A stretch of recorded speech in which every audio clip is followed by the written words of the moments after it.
Hello again, everybody, and welcome to another exciting episode of the Jim Cornette Experience as we head toward the holidays. Today, lost video of me has surfaced, plus Tony Khan may be losing a lot of his video, and the story of a dentist in China. It's all that and more because it's the random conversation edition of the Jim Cornette Experience, and joining me for all that and more, Hawaiian Brian, the podcasting lion, the king of the Arcadian Vanguard Podcast Network, Mr. Co-host to you, the most versatile random conversationalist in podcasting, the great Brian Last. Aloha, Jim. A pleasure to be here once again. When you say random conversation, you mean it. There's no way we can go too long about that AEW episode, which was quite the stinker. Like a stinky crotch. I could spend some time on it. Especially if somebody was paying me to go through and minutely point out the fucking various mistakes and misdeeds and misapprehensions of the whole fucking thing, I could probably go on for 14 hours. It could be a filibuster in Congress. But for the sake of everybody's sanity, we won't do that. And I'm cold, Brian. It's cold. It is cold. 4 days ago, the city of Louisville had 5 inches of snow, which may not sound like a lot to you people who live in Muskegon, Michigan, and fucking Oswego, Norway, or wherever the fuck you may be. But it is, what's the matter with you? You don't like the people from Norwegia? Oswego, Norway is one of my favorite places, actually. Well, especially in the summer, because elsewise it's fucking cold. But 5 inches of snow is the most amount of snow that we've ever gotten on December or whatever it was, 2nd or whatever in the history of Louisville. We don't get snow this early. The average temperature is supposed to be 50 degrees here at this time. It ain't average because we've got 5 inches of snow and the warmest it's been is 34. And so we've still got all this fucking snow. And for once, Brian, you may hear the sound of people. You'll think it's people throwing rocks at my fucking roof because the sun has just come out and shit's starting to melt. And it sounds like intermittent rocks being pegged at the side of the house. So just grip tightly. I just heard it. But no, that was me pounding the desk for emphasis. You know, I had a landslide behind the wall here a minute ago, just before we got on the air. Random conversation. Anyway, it ain't 50 degrees, and it ain't gonna be. Bertie Sanders has already moved into the garage for the winter. You remember Bertie? It can't be the same bird. I swear it's the same bird. It's the same looking bird. The bird sits in the same places. The bird acts the same way. The bird makes the same noise. And Bertie has brought a friend now because every morning there's 2 of them in the garage. And it's early for that because normally, remember, I've had a few families nesting for the spring. They like it in the spring. But I don't normally get any. Every once in a while, Bertie will come in, early in the year, but normally it has to be past this time before he will come back and move in, and it's just so cold out there. Why doesn't he fly south? I think isn't that what birds are supposed to do in the winter? Well, he's got it better here because I've got the deal with him. See, is that I'll leave the garage door up until it gets dark. And then when it gets dark, it's getting really cold, I close it. And he's in the garage somewhere. I don't know where, but he's in by then. But every morning when I get up and go out there, if it's daylight, he has come out and he's fluttering around and chirping, and I'll let him out. He'll fly right out to the evergreen tree. It's a morning routine we got. But the last week or so, it's been so cold. He's brought a friend sleeping over too. There's 2 of them. And I'll leave them some seeds sitting out there. That was my question. Cabinet. There it is. Yeah. There it is. I was going to say, do you feed him to encourage him to come hang out like you do the deer? Well, I don't want him to be stuck all night without a snack. You know, I'm thinking about trying to figure out some way to cut a bird door. What kind of seeds are you putting out there? It's bird seed. Oh, you just have it on hand. Okay. Yes, we have from the bird. We don't put the bird seed in the bird feeders when it's cold and wet and snowy outside, because that would require us to walk around all this fucking snow and ice and it's cold. So I have some feed in the garage, or seed in the garage. So I just put the little seed on the top of the cabinet for Birdie and his friend. Anyway, before we go any further, no, come on now. We might as well get it out of the way here. Before we go any further, when we recorded the drive-through your program here a few days ago, we were actually recording at the time and got the news that Punk had released about Larry the dog. And I didn't go into any more detail than I did about it, because then I'd have been shot for the rest of the show and wouldn't want to finish. And we had commitments. But I just wanted to remind everybody, now that we had a couple of days to think about it, that Pause Chicago, P-A-W-S, Pause, obviously, Chicago is the place that Punk and AJ had got Larry from originally 10 years ago. It's a no-kill shelter, and they find homes for all of the homeless dogs and cats, and you can look it up at pausechicago.org. And I mean, they do a lot of good for a lot of animals, and they're, well known and legitimate and all that stuff. So Stace and I, because Stace, as I said, broke up about it too, not only because of Larry, but also coming so soon after Harley. So we sent $500 to Pause Chicago in memory of Lawrence Talbot. And we hope everybody will at least check the website out and just know what's going on. And if you're in Chicago or the Chicagoland area and you need a poochie or whatever, check them out. And while we're on the subject, because you, Brian Last, forwarded me this email to the Corny drive-through email, but from James, he just wrote us that he had to put his dog down after 16 years, and she had been there for him through all kinds of shit going on in his life, but he took his mind off of it listening to the show the other day when we were making fun of Bret Hart, making fun of Vince and Shawn being lovers. So that took his mind off a little bit. But James, we want to say we're sorry for your loss also. And they were lovers. Oh, come on now. Bret Hart does not lie. When has Bret Hart ever lied?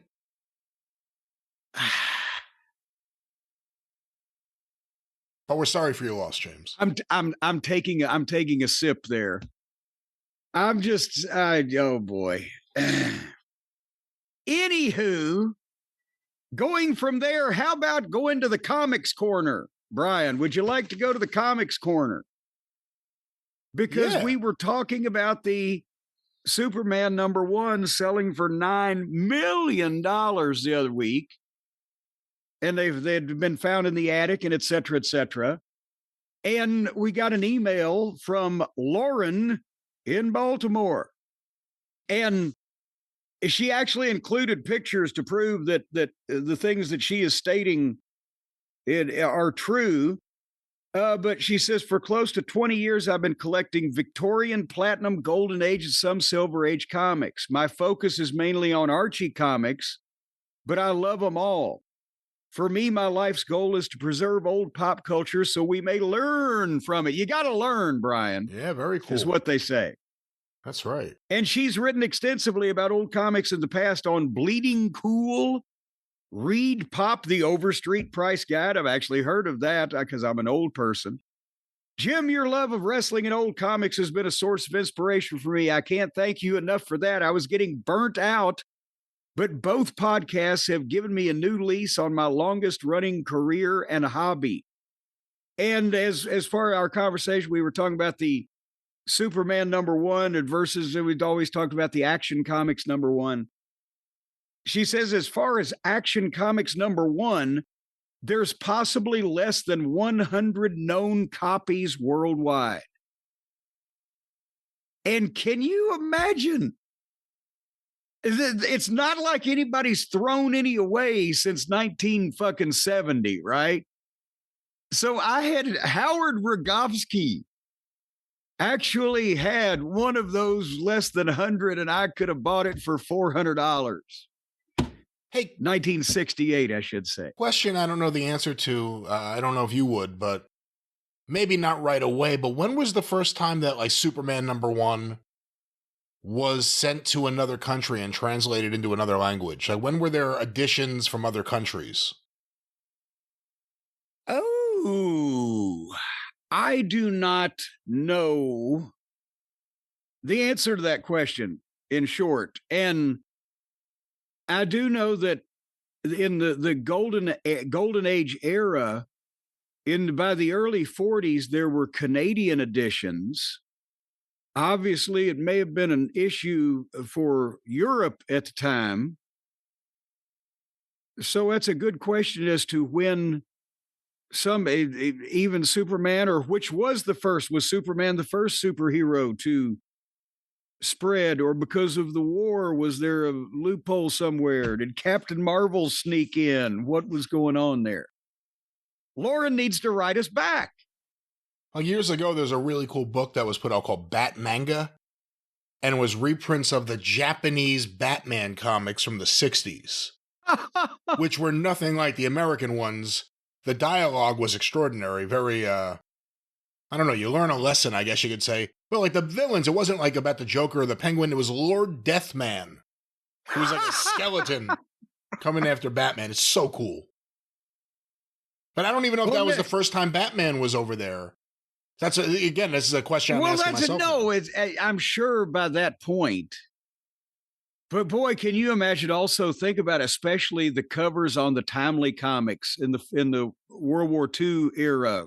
Captain America, Human Torch, Submariner. They were all anti-Nazis. They portrayed Hirohito as the most awful racial caricatures of Japanese people. They were, just nailing the Nazi axis to the wall on these covers. They were always the Red Skull was goddamn, nothing on fucking Hitler and the way that they were portrayed in those 41 through 45 era Timely comics. So those covers are cool as shit, by the way. When I was a kid and I started buying comics, so we're talking late 80s, early 90s, I got really into the comic from the 70s, The Invaders, because that was Captain America, Submariner, original Human Torch, Bucky fighting the Nazis and all of that stuff. It was like the stories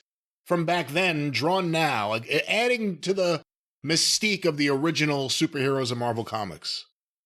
Well, the original mystique of the superheroes of DC Comics is where I was going with this, because she followed up. You can, for those who want to see Action Comics, Superman #1, etc., the Library of Congress has them because they were recently donated by Steve Jeppy, who owns Diamond Comics Distribution and at one point had his own museum in Baltimore. I have been there. And that's where I think we've talked about, have we talked about it on the show? This was 15 years ago. It's a comics museum? Well, it was, this was the most awesome goddamn thing in the world. In Baltimore, this was before I even started working with Sinclair, but I wanted to see this. And Stace and I love Baltimore, the Inner Harbor. We've been on the fucking boat thing that goes around the deal to Fort McFuckface or whatever. What is it down there? The fort on the... Nevertheless, it's a wonderful, wonderful place to vacation. On the water. and Sabatino's, right? And Little Italy. And just so we had taken, when I was just working with Ring of Honor without even Sinclair, we would be in the Northeast. We'd stay in Baltimore 4 or 5 days or whatever. And Steve Jeppy, and it's next to, or was next to, the ballpark. It's like a 4-story warehouse that I forget exactly what he had called it, what the name of the overall museum was, pop culture, whatever. But this was all shit from his collection. And apparently they said he had more in storage. And it was not only comic books. And when you first walked into the main room, in one glass enclosed case, you saw Detective 27, Action Comics #1. I think All-Star 4 was that. You saw like 8 comic books that together, this was, as I said, 15 years ago, still worth millions of dollars. And the walls and the different rooms and the different eras, but comic books. But on another floor was movie posters. I mean, all the way up to the one sheets, the half the size of a goddamn barn wall, that were in ornate frames hanging on these giant walls of this warehouse. Wow. With the ceilings 10, 12 feet high, whatever it was. And every kind of movie poster and memorabilia dating back to the origin of film. And then the next floor was toys. It was the pop culture toys from all the eras, going back for the silent movie days and the first Disney merchandising to goddamn today. It was just absolutely insane. You spend hours and hours, you never see it all. And this, because he just decided he was so rich, he had this shit and opened up a museum. And I guess I'd heard that they had closed it. And I guess, now he's just donated this shit to the Library of Congress, because it had to be, if not the largest, one of the biggest collections of this kind of shit I can imagine anybody in the world having. It's just incredible. Where were we going with that? You said that his stuff was sent to the Library of Congress. Is that what it was? Well, that's what, what's her name? I started to say Baltimore. Baltimore Lauren says here, Lauren from Baltimore, that they were recently donated to the Library of Congress. Action 1 and Superman 1 were donated to the Library of Congress. Maybe he didn't donate the whole thing, but they closed the museum as well. I don't know. It's GEPPI, Steve, GEPPI. Because can you Google more quickly than I and see if why he got out of the museum business? Because that's what I've heard. And also, if you don't feel motivated enough, Lauren says, Brian, you're great too. Sorry if you don't get enough love. Well, thank you, Lauren. Happy holidays to you and your family. Steve. How do you know she has a family, and how do you know she thinks that much of them? Steve Jeppy from Little Italy in Baltimore is 75 years old. He is an American comic book distributor, publisher, and former comic store owner. He established an early chain of comic shops in Baltimore in the mid to late 70s. He's best known for his distributing business. He founded Diamond Comic Distributors. Is this the one that just went bankrupt? Hold on. Well, I don't know. Yeah, because I got a bankruptcy note because I had a toy on pre-order from that was distributed from these people. But wait a minute, this guy, they're bankrupt. Yeah. But no, at one time, I think this guy owned part of the goddamn ball team there. It's like Orioles. He's a multi-millionaire. He didn't make all this money from a comic book store, did he? It says here that his first job was handling comics for a local store, where he avidly read comics, including his favorite, Archie comics. Just like our friend here wrote in. Well, there you go. Archie was big in Baltimore. Ever the entrepreneur, Jeppy asked to be paid in comics because he could sell them to other kids and make a better buck. Wow. What a hustler. Wow. We sure this guy's not Heyman instead of, go ahead. By 1960, what year was he born? He was born in 1950. Wait a minute. He's 10 years old. Let me double check that. Yeah. Okay. By 1960, Jeppy was, quote, doing tax returns for his neighbors. Oh, God damn it. What? And later also, quote, handled football pools. Having left school to support his mother, Between 1964 and 1969, he undertook a number of manual labor jobs while dodging truant officers. He enrolled in a vocational school, but did not feel challenged, later recalling, quote, "I had missed 45 days at the half and I was on the honor roll, and again dropped out." Later, he worked for Lester White's Delectro Electronics, installing burglar alarms and doorbells, before joining the U.S. Postal Service as a letter carrier.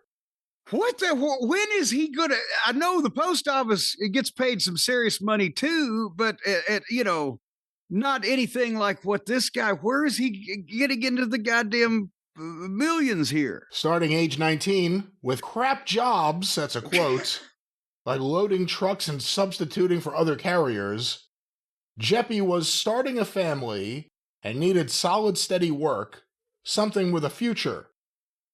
A few years later, after taking the carrier exam, he was assigned a flat route in suburban Maryland. While the Postal Service kept raising salaries, Jeppy's pay tripled in 5 years. What the? Allowing him to move.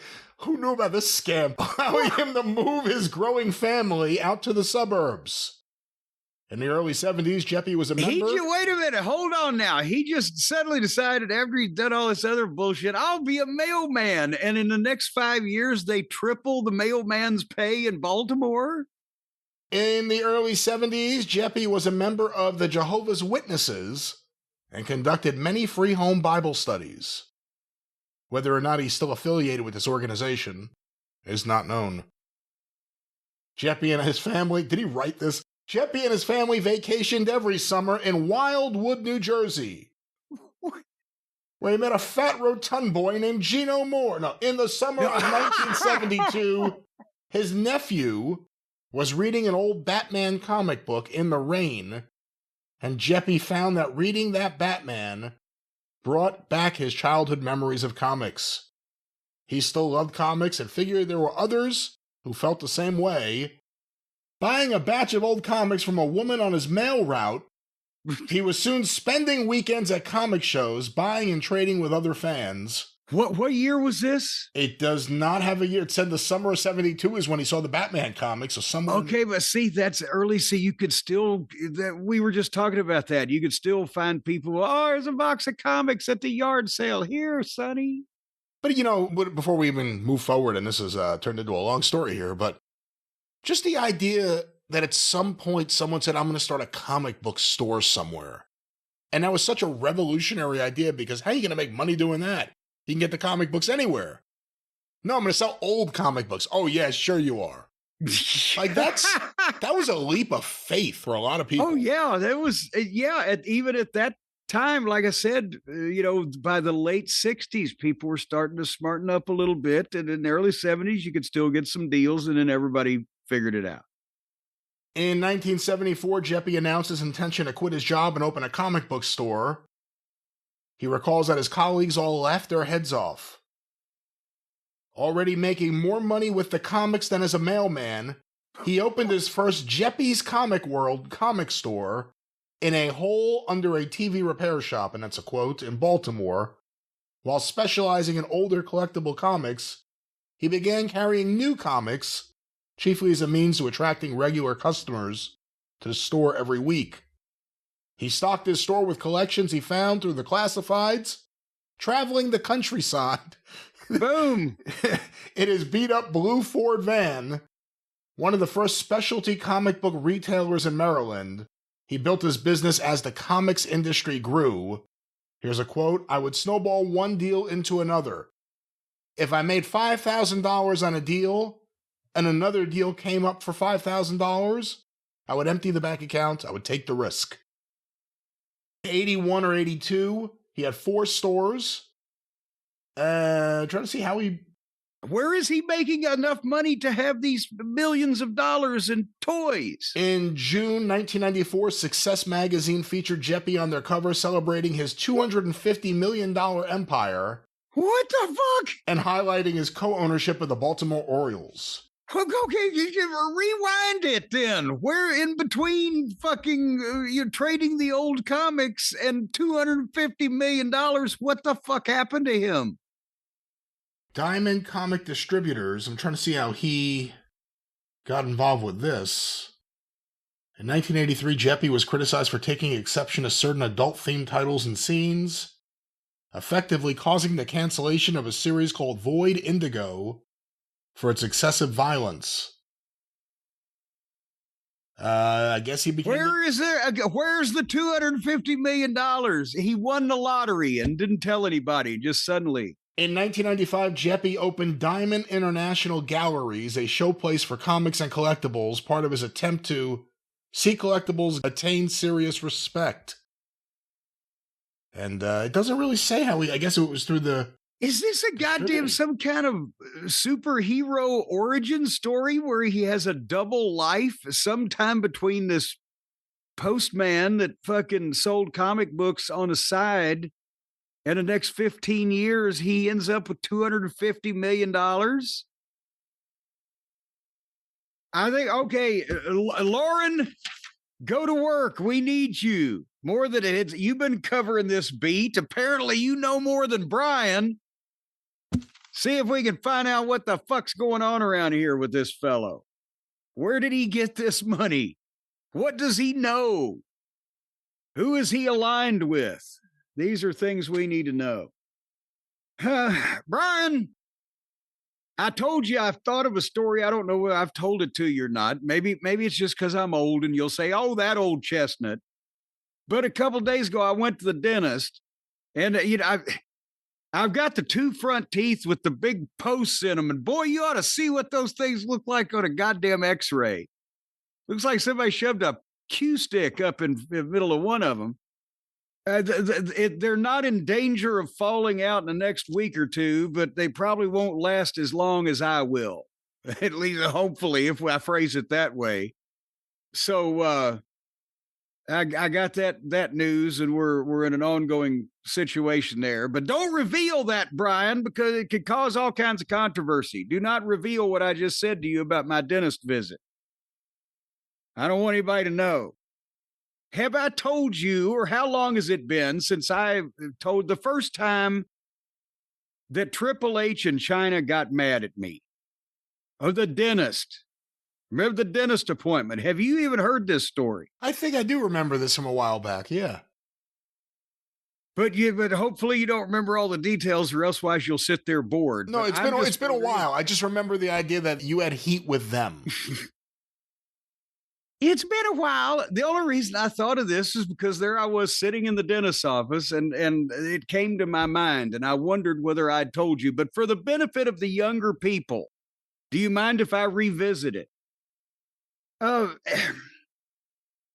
I was in, and we've talked about where I was in the office there in Stamford doing the third-party bookings, where not only would the guys that maybe were lower on the card weren't getting booked that often, the road dogs and Billies at the time, poor fellas, to get them booked on independent shows when they would still allow that. But the bigger stars got the autograph signings at the malls, right? Remember, and Steve Austin could get $20,000 for a signing at one of those big malls in Connecticut for 3 hours 25 years ago.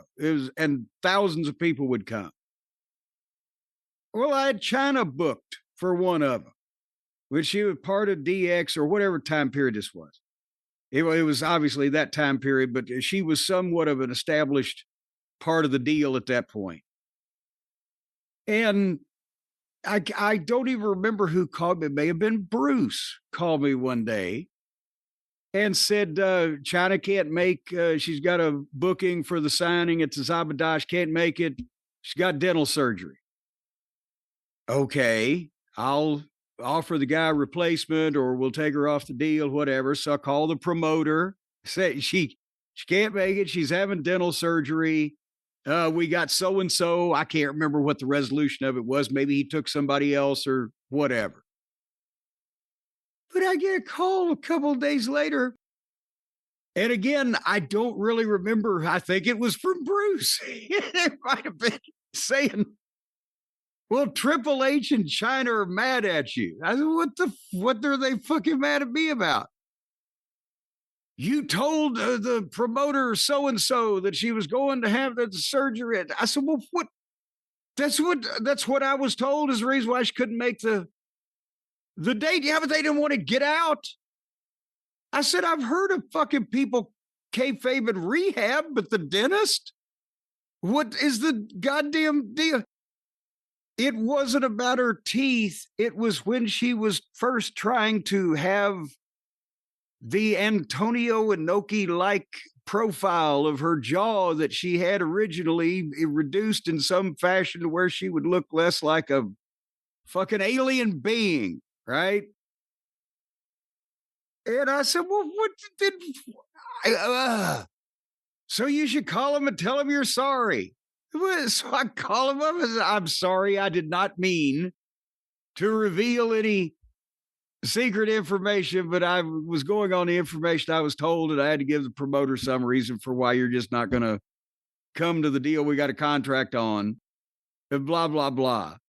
And they were, well, we just didn't want that to get out of it, blah, blah. And I think Triple H was probably over her shoulder as she was speaking into the phone. But I was always unamused with them and their whole social circle. Whether it be not Road Dogg. I always loved the Armstrong family. And Billy Gunn's cool.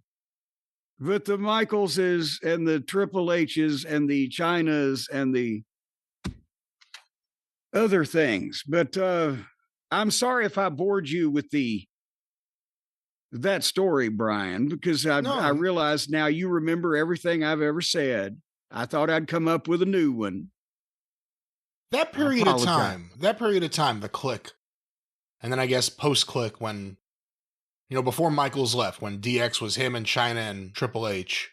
But that period of time, was there ever a group you were around in wrestling that made it as much us versus them as they did during that time? Like in their own locker room. I'm not talking about like invading WCW. Yeah. I'm talking about like, it was like us versus them with a lot of people. I mean, there were a lot of people that had problems with them. And, hearing this story made me think of that question. Yes. No. The answer to your question is no, but yes, the answer is I'm agreeing with you. So take that as you like. No, it was just it was constant. That's what, maybe if I had just continued to be one of the boys and was just showing up and doing whatever the fuck and didn't have to goddamn have my already stressful office position, whatever it may be, in the booking or in the goddamn third party bookings or the goddamn anything else, being made more annoying and stressful by these fucking children. And I was never a Chyna fan because although I don't think that it was her fault, I think it was their fault. She was apparently lacking self-confidence as a person. And so I think they pumped her up as what a big star she was and how important she was to make her feel better so she'd do better in the position. But as a result, she started believing it. And let's say she was a rotten worker. If she was working with a guy who was a good worker and strong enough to move her around, put her in the right place, you could hide it. But with the girls, it was bleh. She couldn't do a promo to save her life with any kind of conviction. But I understood the concept of, she was Jack Pfeffer's dream.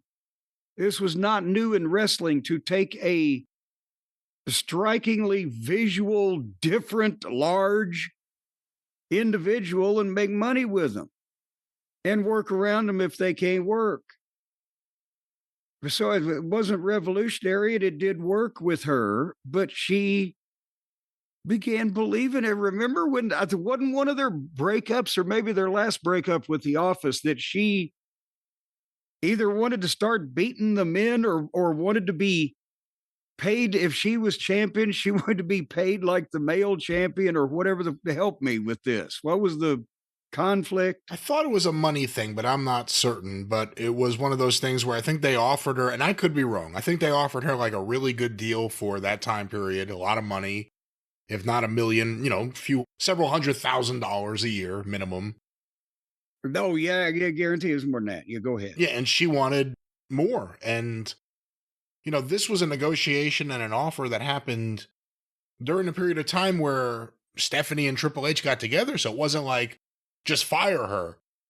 They tried, but, I think that whatever emotional damage was going on there probably rolled out into the negotiations and everything else just because, it's easy to be unreasonable when everyone around you, I don't know. It must have been a very uneasy position for her to be in at that time. And see, that's the thing, is that she was an impressionable. I think we talked about this maybe when she passed away, but she was an impressionable person that maybe didn't need to be in the show business, for a variety of reasons. But point is, she didn't know that she had the spot because look at you.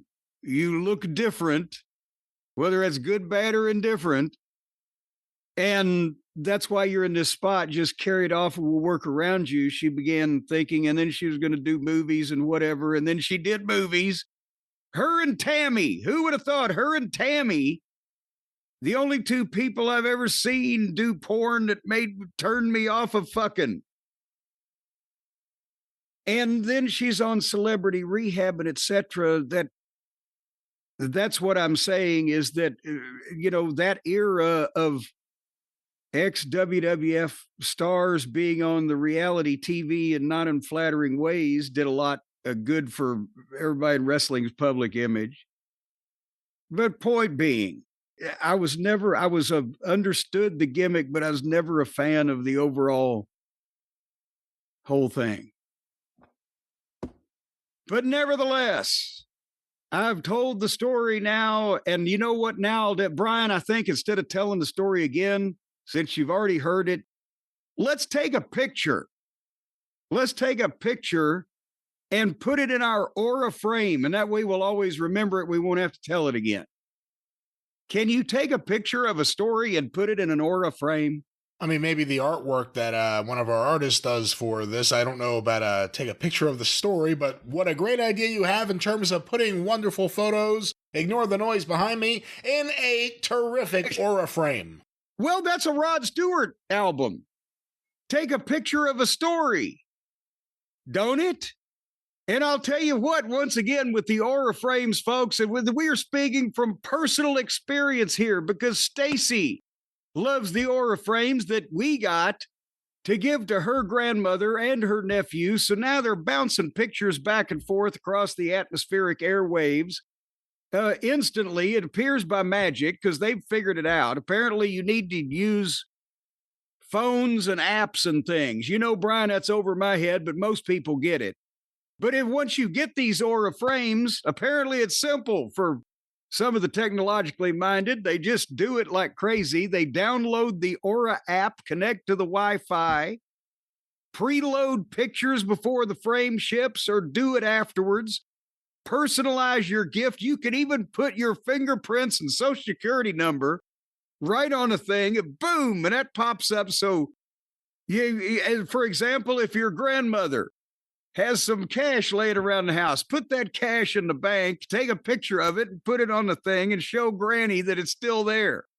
Because it's lifelike. It's lifelike. Some of these stories are lifelike, but they are indeed stories. Of course, there'll be nothing capturing your social security number, your fingerprint, or anything else. But what you can do is upload photos, even live photos, which of course are short form videos. What the hell's making all that noise? And you can upload it to the Aura Frames app. And of course, you can have it on your frames. I love the fact we have them here in the house. We bought several as gifts. I love the fact that they turn off with the lights. When you turn off the lights.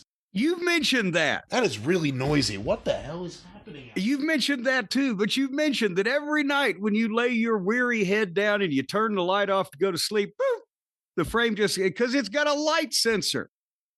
And that light sensor has a laser beam. And every night as you lay there, it's directing that beam of laser light, Brian, into your left eye.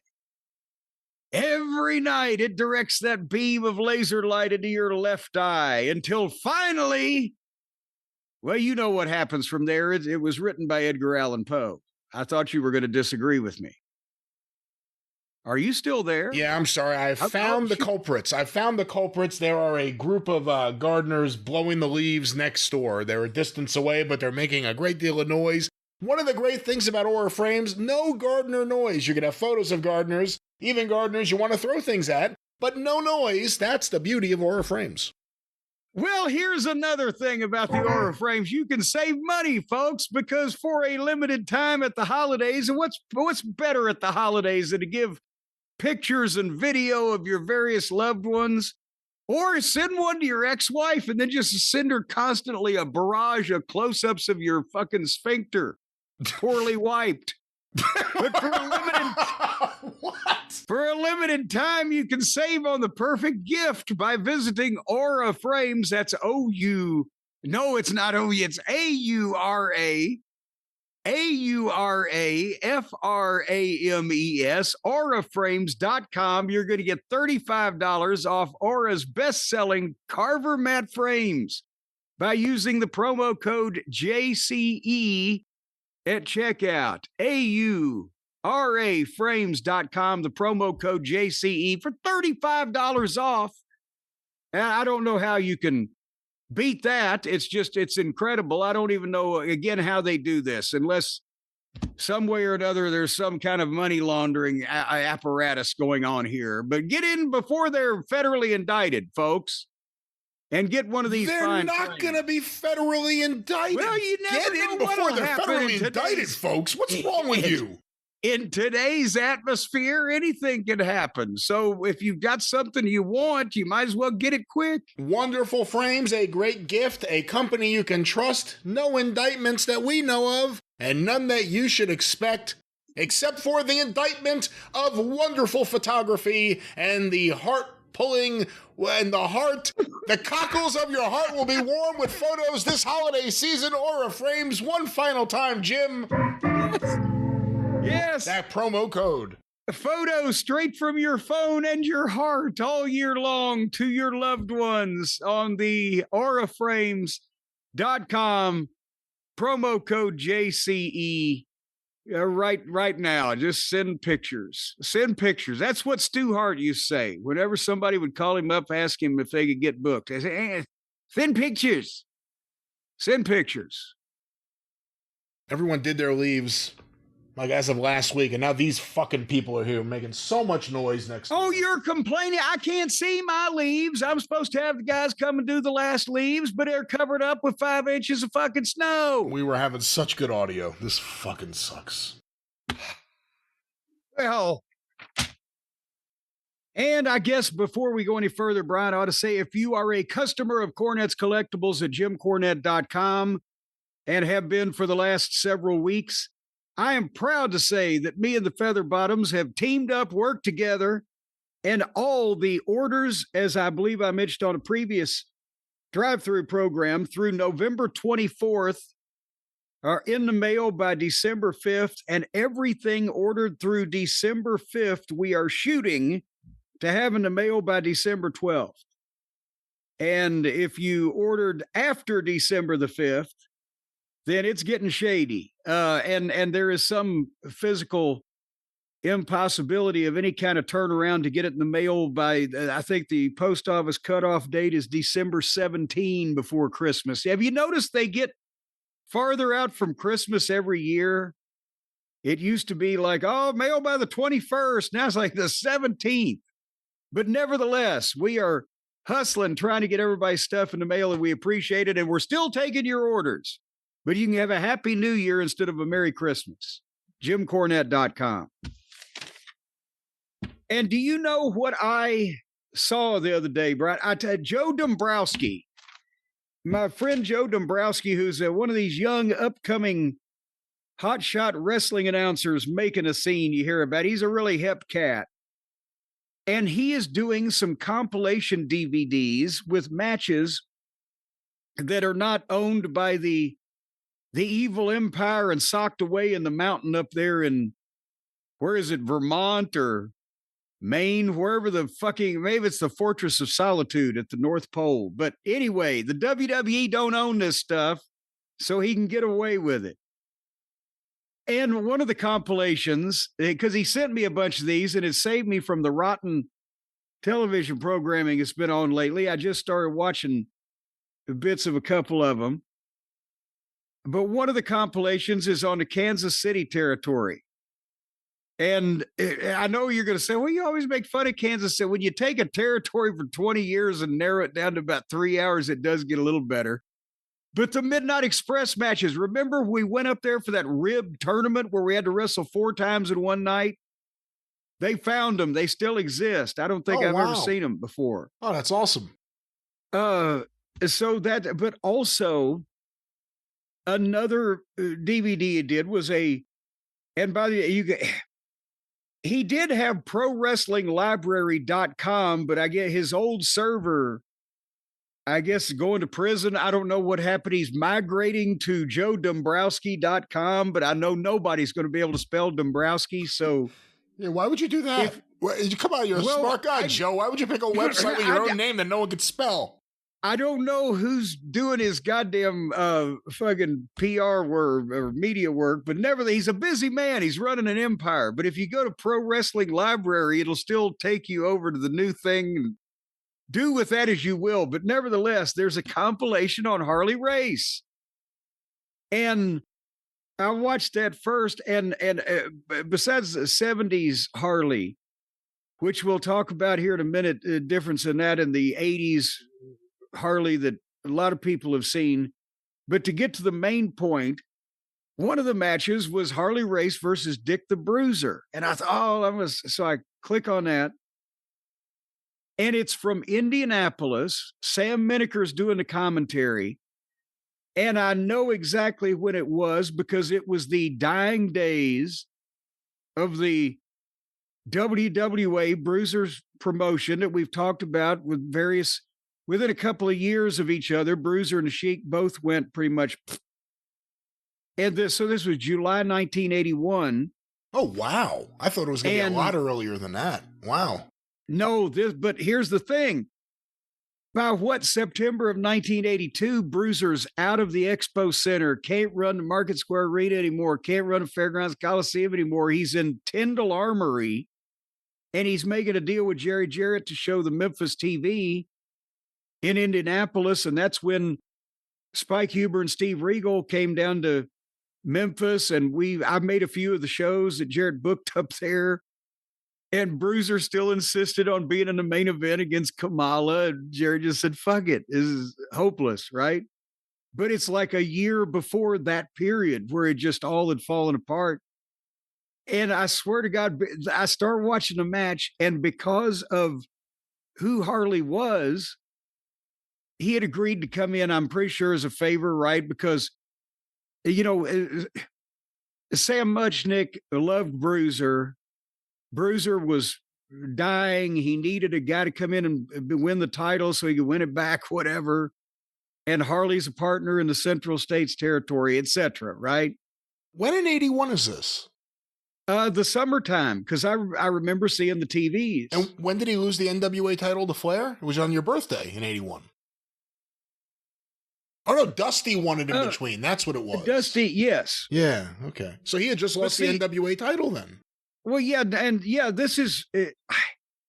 I can't remember the exact... See, here's another thing. On Bruiser's TV, because it had also showed in Chicago and may still have been, who knows at that point, but just barely. They never had any of the belts on TV or announced any of the matches as championship matches.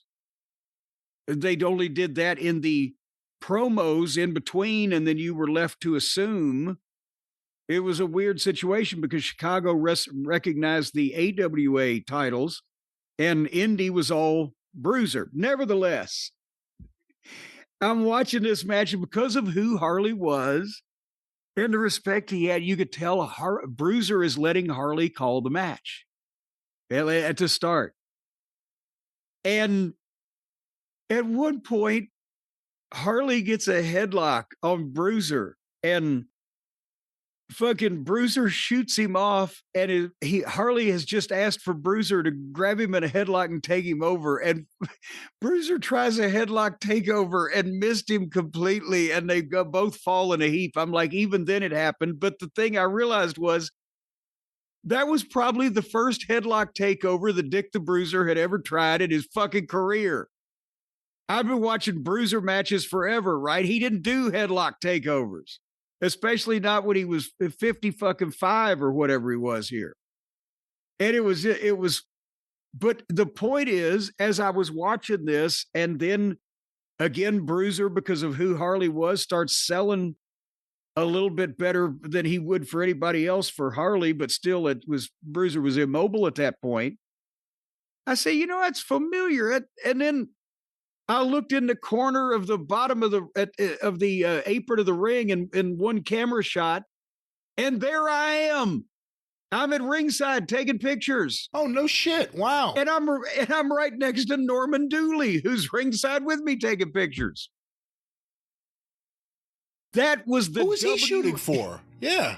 Himself. I had almost completely forgotten about this, and I know that you and I have never talked about this. We've talked about the wrestling fans conventions. They used to have the WFIA.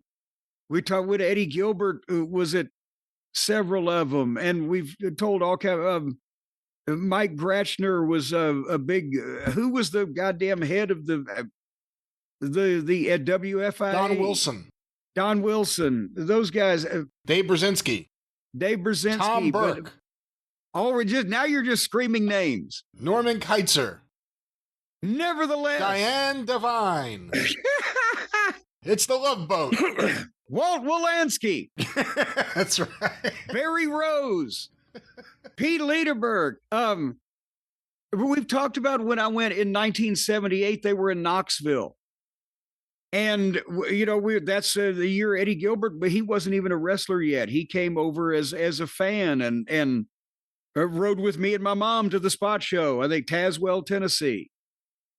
And we saw the TV taping there, and we saw a Knoxville Civic Coliseum show, and et cetera. It was great. And 79 was the Memphis one, where the Fargos against the Blonde Bombers, and the Hulk and Eddie Boulder were there. That we've talked about that. They couldn't follow it, the Fargos. And we got to see the Channel 5 TV and went to Jonesboro, Arkansas. And 1980 was Atlanta, where again we were at the TBS studios. We saw the Omni show where they turned on Dusty in a cage. And a spot show in, oh God, was it Rome, Georgia? I can't remember that one. But point is, there was a WFIA convention in 1981, and nobody ever talks about it because almost nobody was there. And they had, for whatever reason, they always wanted to do the conventions where the promotion would cooperate and not only sell them the block of tickets, but do the award presentation gimmick and meet the fans and the blah, blah, blah. And I don't know how, but they ended up in Indianapolis in 1981. And I barely remember now the show, and I know that we went, but we didn't go to the whole convention. I don't know what else was the whole convention. They weren't doing spot shows really at that time. Maybe they had a fair show the night before in Lagudi, whatever. I definitely don't remember any kind of awards presentation, and they weren't doing a studio TV, so it wouldn't have been a feature anyway. So I'm pretty sure, as I recall, Norman and I just drove up to the Expo Center show to see that and visit with some people, and because it's 2 hours from Louisville. But I've never seen that video before, and there we both were, and bored to fucking tears. It was awful. The state of the promotion at the time it was like I said, on the way outs, but they were still in the big building, but they had the diehards there. You could tell, Brian, when a territory was dying, they'd still be in the same building that they were always running, but they only had a sixth of it full. I can't remember how many people there were. If I said 1,000, maybe there was 1,500. It's just they were in a cavern, and maybe there was 750. But it was just bleak, right? But at the same time, all the fans mostly will be on the floor because fuck it, for the extra dollar or two, they're the ones that have always come and will be at anything called wrestling. So you get it even more podunk feeling piss hole in a snowbank because everybody's down on the floor and kind of close, and there's vast reaches that are just empty.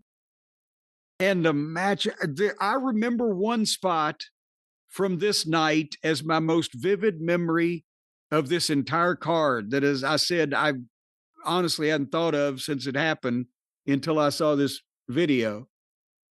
Another one of the matches was Bobo Brazil versus the Reverend Tiny Hampton.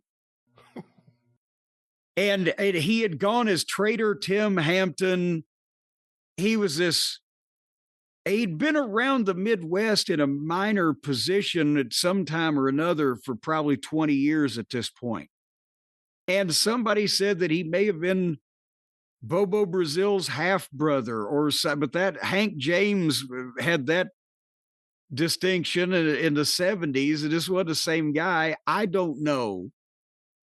But the Reverend Tiny Hampton at this point was a mostly heel manager who had been a wrestler to no success, who had the worst physique ever, couldn't cut a fucking promo, and just at this point had to be in his 50s.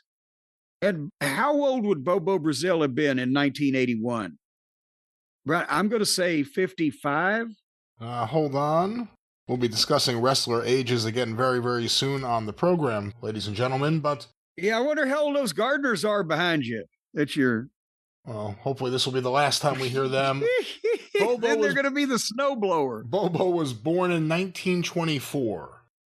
Oh my! So he was 57 at this point. So the spot was Bobo grabbed Hampton and, if I can say this, shot him off to the ropes. And insinuated that he should move forward into the ropes in a 16-foot ring they're using. And there's a big expo center. And Hampton comes off the ropes. Bobo is already holding his elbow up in the air. And Hampton visibly ducked his head down, took 3 more steps forward, and raised his head up under Bobo's elbow and then fell down. And it was just that. It was so sad because 7 and 8 and 9 years before that, this building was drawing 10,000 people. They were doing 12,000 people sometimes at the fairgrounds. When Bobby Heenan fought the midget, they sold out the fairgrounds. Bruiser and Sheik had done the all-time state gate record at Market Square Arena in 1974 and 15,000 some people. And by 1981, the crowd is a piss hole in a snowbank of an empty building with these septuagenarians, or is that their octogen? That's 8 pentagenarians. They're old fucking people.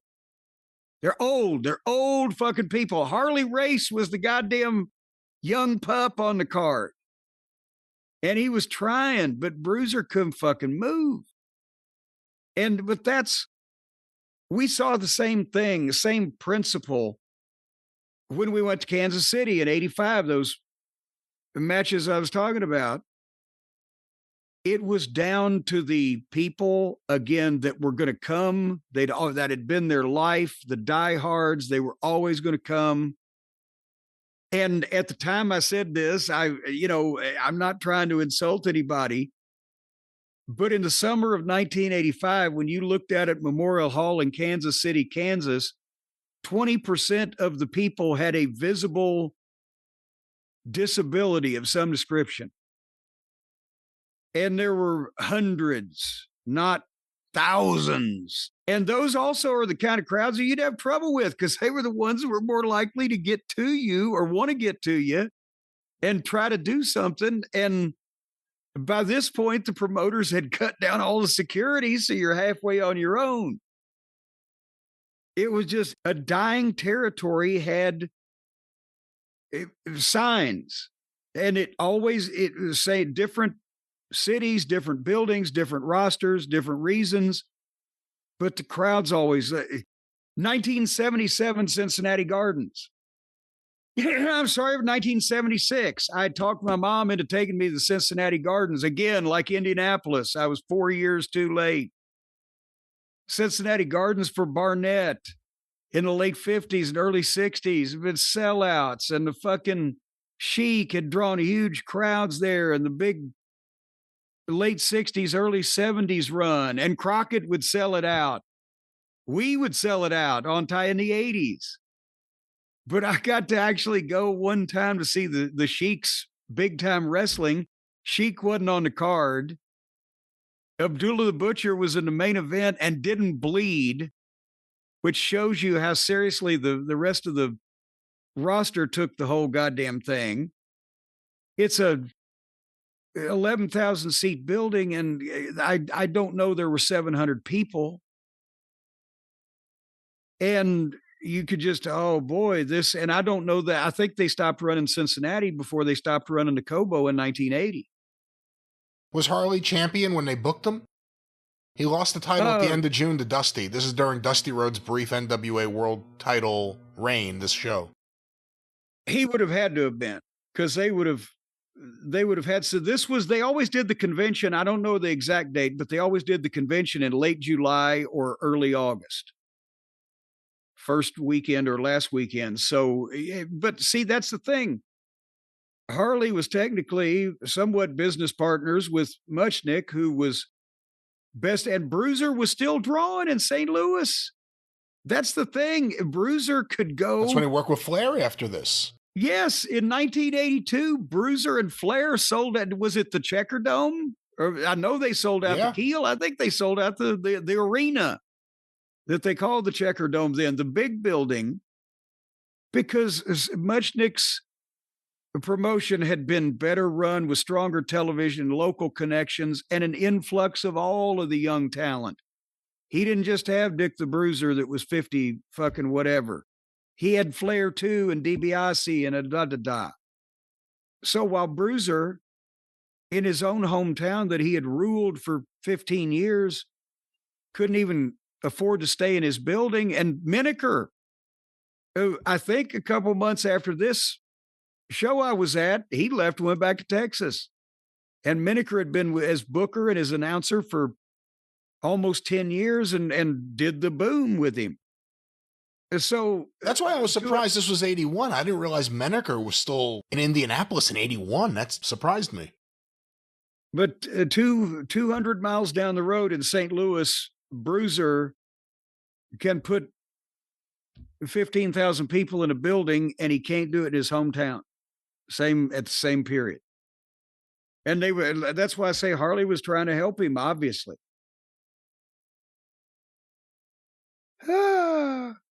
Is the whole show on video, or is it just that one match? No, just that match. And, that's the thing. This is a compilation of, different Harley matches. And that's the thing I was going to mention. This is the thing that I spent most of my time doing on this DVD. I know a lot of people may have just seen King Harley Race in the WWF or seen even the 80s Starrcade stuff. Harley, by that point, was almost 40 and had been working since he was 16 and was in a near fatal car wreck when he was still a teenager and had taken all those bumps. And he had slowed some things down, and he had the aura. But if you go to the 70s and really up to about 1980 or so, the stuff that hasn't been widely seen that's on here, it's a whole nother guy.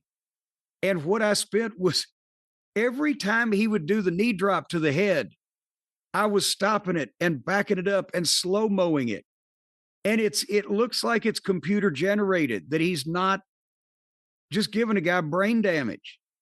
And it's the one that Flair tried to copy. And Flair's thing, if you look, is he would leap up, and when he'd come down, he didn't have a pubic hair's margin of error, but he would come down right over the top of the head, and the guy sold his head, and it made it look, that way, right? Harley's coming down with, as Bobby Eaton used to call it, the heavy knee. The heavy knee is Harley's right knee. That's the one that hits the mat. And Bobby would say, well, my heavy knee, because the other one is the one that's hitting the guy, and then he's doing that great knee drop off the top, right? Harley's heavy knee is hitting the mat, but his left knee, the other one, is landing on top of the motherfucker's forehead. And then he's getting a bounce, and you can't see through it in slow motion. And a lot of Harley's shit was like that when he was younger. Not only the big bumps he took and the way he flung himself backwards over the top ropes and the big backdrops and all the other shit to make it exciting when the babyface mounted his comeback. But he was the perfect heel for a babyface to overcome, because all of the shit that he did looked so fucking nasty. His punch to the face looked like he was really knuckling somebody in the eye. And the knee drop to the head and all the other shit that he was doing had snap and crispness to it. Do you see what I'm saying? Yeah, that was one of the big revelations to me when I first saw the Mid-Atlantic tapes in the 90s when I was a teenager. I knew Harley Race as the King. I knew him as a manager for Vader. I knew the Starrcade 83 match and various other things. But I'd never seen like pre-perm late 70s Harley. And the stuff, specifically him and Steamboat, is what stands out to me still. You talk about Harley doing that stuff and it looking good. When you do that stuff and you have Ricky Steamboat selling for you, it's really, really good. Well, and see, that is the formula. I'll tell you, the best match on this whole thing is a TV match from the Alabama territory from, I believe, 1977 or 1978 against Mike Stallings. Have you ever even seen Mike Stallings? I think maybe in Memphis. Am I wrong? You are not. And probably in Southeastern. I think he was possibly a friend of the Fuller family. He was tall, athletic, and lanky, and worked like one of the Fullers, but he had a few-year career as a babyface, but a very athletic guy that would leapfrog and drop kick and et cetera, et cetera. And the best technical match is Harley and Mike Stallings, because Harley was the champion, wrestled defensively, and then fucking roughed the guy up, trying to make no mistakes during the heat, and then flew for the comeback. And so Harley was not the flashy, exciting guy by himself, which is why he and Bruiser sucked donkey balls together. But the baby face that he was abusing and maligning and mutilating, he's got the excitement, and it's all about Harley directing the show. And this kid just followed right along, and they had a nice TV match, and Harley beat him with a suplex. But that's what they used to talk about. A guy would look better in losing to the champion or whatever than he would just beating some schmo on TV. That's the kind of match they could put together, and that meant something then when things meant things, before it just all gone to shit. So that made losing to Harley, the champion, on television in that good of a showing would make you be able to move Mike Stallings up on a card, because the fans would see him as a bigger deal. And again, the difference in, I can only imagine what the 1960s Harley was like. He wasn't, as I'm sure, as good of a ring psychologist or a match caller, but the bumps had to be insane. No, AWA fans rave about him and Larry Hennig as a team. That's why I've always heard they were the best heel team in the business. And it goes like maybe Hennig and Race and Patterson and Stevens and then Bockwinkel and Stevens. And, but you can only imagine after all of the damage that he had done, that he was still able to do this, what it would have looked like, 5, 7, 8 years earlier. Anyway, that's the kind of thing that you don't see anymore, is just a fucking guy whose shit looks so good that the baby face is elevated when he overcomes the shit. Now it's just, okay, it's your turn. Do some shit to me. What other Harley matches are on there? Yeah, now you say that without me having the list in front of me, but there was Harley and Mike Stallings, there was Harley and Bruiser, there was Harley and several Harley and Dory from they say they're Florida films, and they're from somewhere with Gordon Soley and or Harley or Terry Funk or whoever voicing them over. So I think it's the old deal where they would send the tape to Florida because they wouldn't show it on TV, and then those guys would sit at the desk and talk about it as they showed it. But I don't think it's from the Florida territory. And nevertheless, I'll have more reports on this because there's an Andre too. And the cover is the Andre and Lawler match, a picture that Mike Shields took, but there is no video of that match. So they did a photo compilation of all of Mike Shields' pictures. But there's actually Andre matches on there, though, and I'm looking forward to that. I'll check back in with this. Nevertheless, Brian, before we talk about any further history-making wrestling from the past, let's talk about what's made history in the annals of the Wrestling Observer, because I know that we talked about the fellatio-like star ratings that Dave gave to the AEW pay-per-view and their various shenanigans. And now his star ratings have come out for the Survivor Series. And remember, actually, the AEW cage matches weren't even on pay-per-view. They were just on television, and he just raved over those things. So now we see what happens when the other company presents the same thing. How will he feel? How consistent will he be? You have this information in front of you, I'm told. I do have this, the latest Wrestling Observer. He wrote a whole big thing about the War Games and why he didn't think it was effective, but I don't have time to go through it all right now. But we have the star ratings, and why don't we do what we did last time, Jim? You guess what you think, based on your expertise and what we've talked about over the last several years, what you think Dave's star rating will be for this event. I will do that. I will remember also, because I think remember now the AEW girls fiasco with the broken glass and the thumbtacks and the barbed wire and the various near fatal incidents from people not knowing how to work and all that stuff. Didn't he give that 4 stars? Yeah, I think he did, didn't he? At least, I think. Yeah. And also then the men's blood and guts that they did, where they added numerous, tables and ins and outs and dives, and also set people on fire. Who was it they set? Darby. He's usually the one who gets set on fire. Isn't it an indictment that I have to ask who was it they set on fire 3 weeks ago? I think he gave that 4.5 or 5. Actually, so I have him here. The men's match was 5 stars. The women's match was 4.5. There you go. So now, also 4.5 star Adam Page, Powerhouse Hobbs, False Count Anywhere. Well, okay. Well, there you go. And that could be the counterpoint to John Cena versus Dominic Mysterio for the Intercontinental title, the hottest young star in the game versus the biggest retiring star in the game versus Adam Page and Tits McGee, whatever his fucking name was.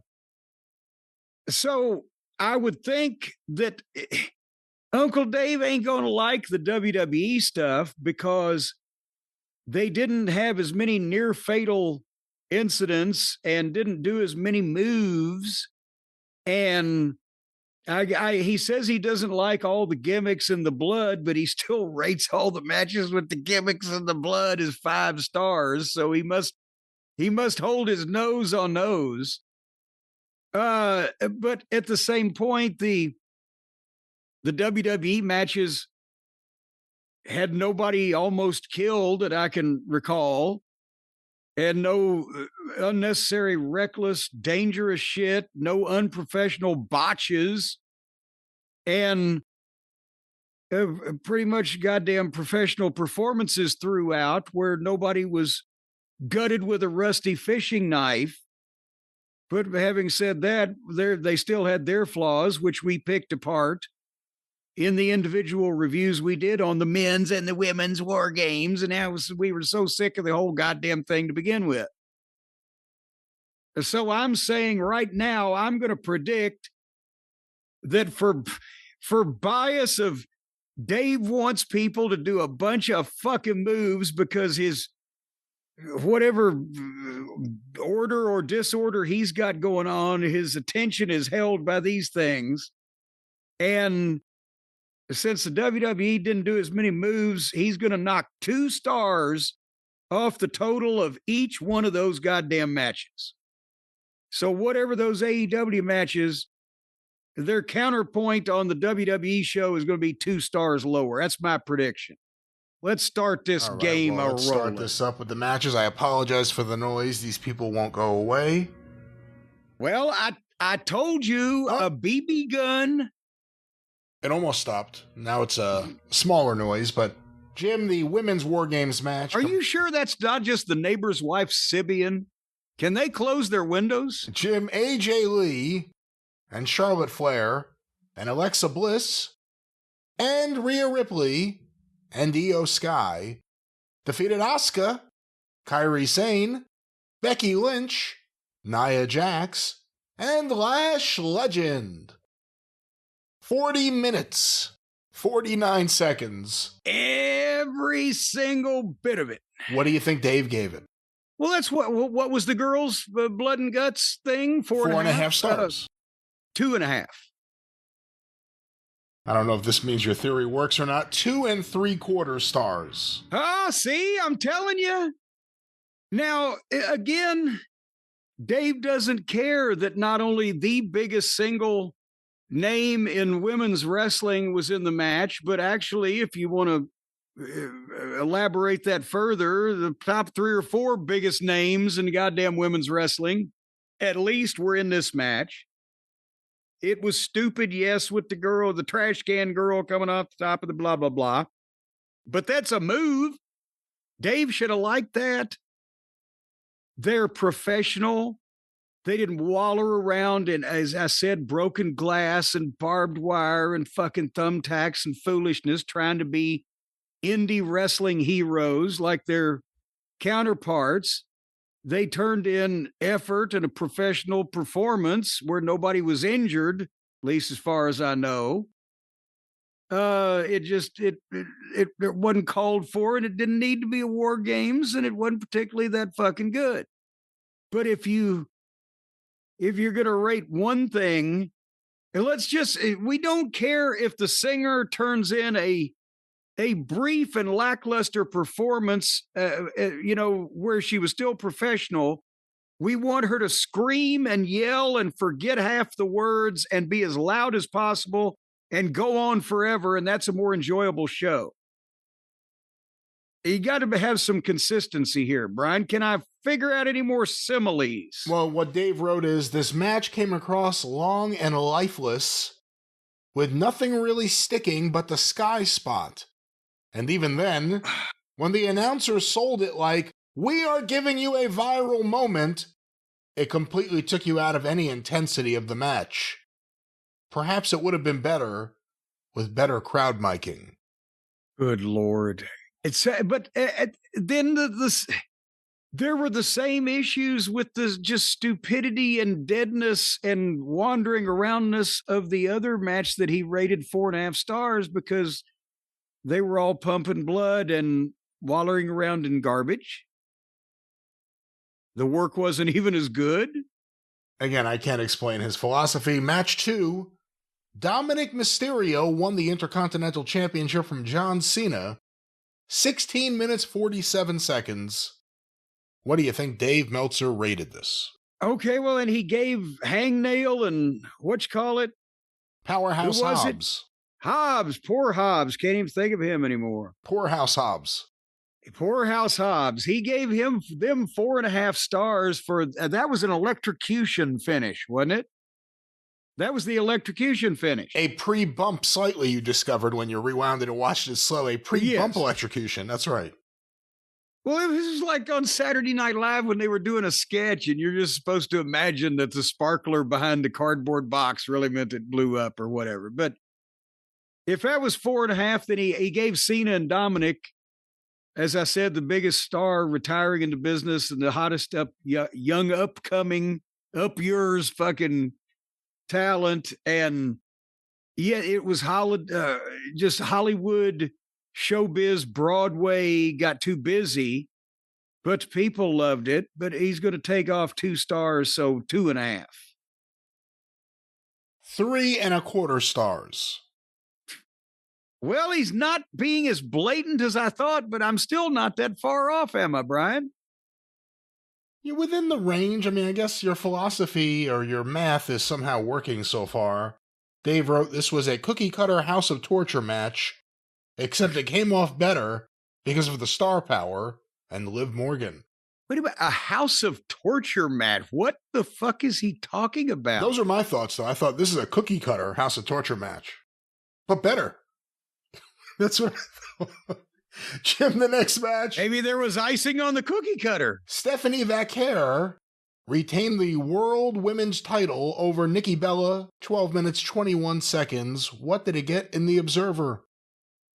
Well, now we've got the wild card here, bitches. No pun intended. Because we don't have a counterpart on the AEW show, but he always, these awful matches that Mercedes Moon has that go forever, like 25 minutes. He gives them 4 stars for whatever reason. So by using the 2-star math, you'd give this 2 stars, except in this case, boy, howdy, Nikki Bella sucks. So, yeah, he gave it 2 stars because he never gives anything less than 2 stars. I don't think I give you this one. 1.25 stars. Oh, come on! You're more than 3/4 of a star off. I'm not giving you that. If you were 1/2 star off. No, I don't mean, oh, come on you. I mean, oh, come on him. Didn't he give the fucking match where the guy broke his leg and they carried him out on a stretcher? He gave it more than 2 stars? What was the last time? What has a heart attack? What was the last time he gave anything? If a guy has a fucking heart attack in the middle of the ring and fucking falls over and they're pumping him with the CPR and they drag him out and take him to the hospital, does he still give it 3 stars? Yes. And he gives this 1.25 stars or whatever? 1.25 stars.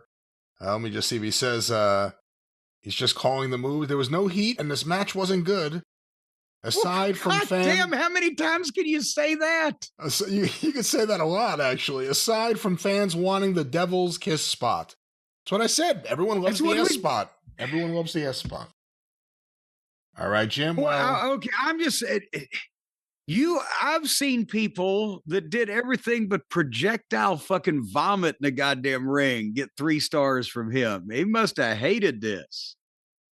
Finally... Men's War Games, Braun Breaker, Bronson Reed, Brock Lesnar, Drew McIntyre, and Logan Paul defeated Roman Reigns, Cody Rhodes, CM Punk, and Jimmy and Jey Uso, 39 minutes, 24 seconds.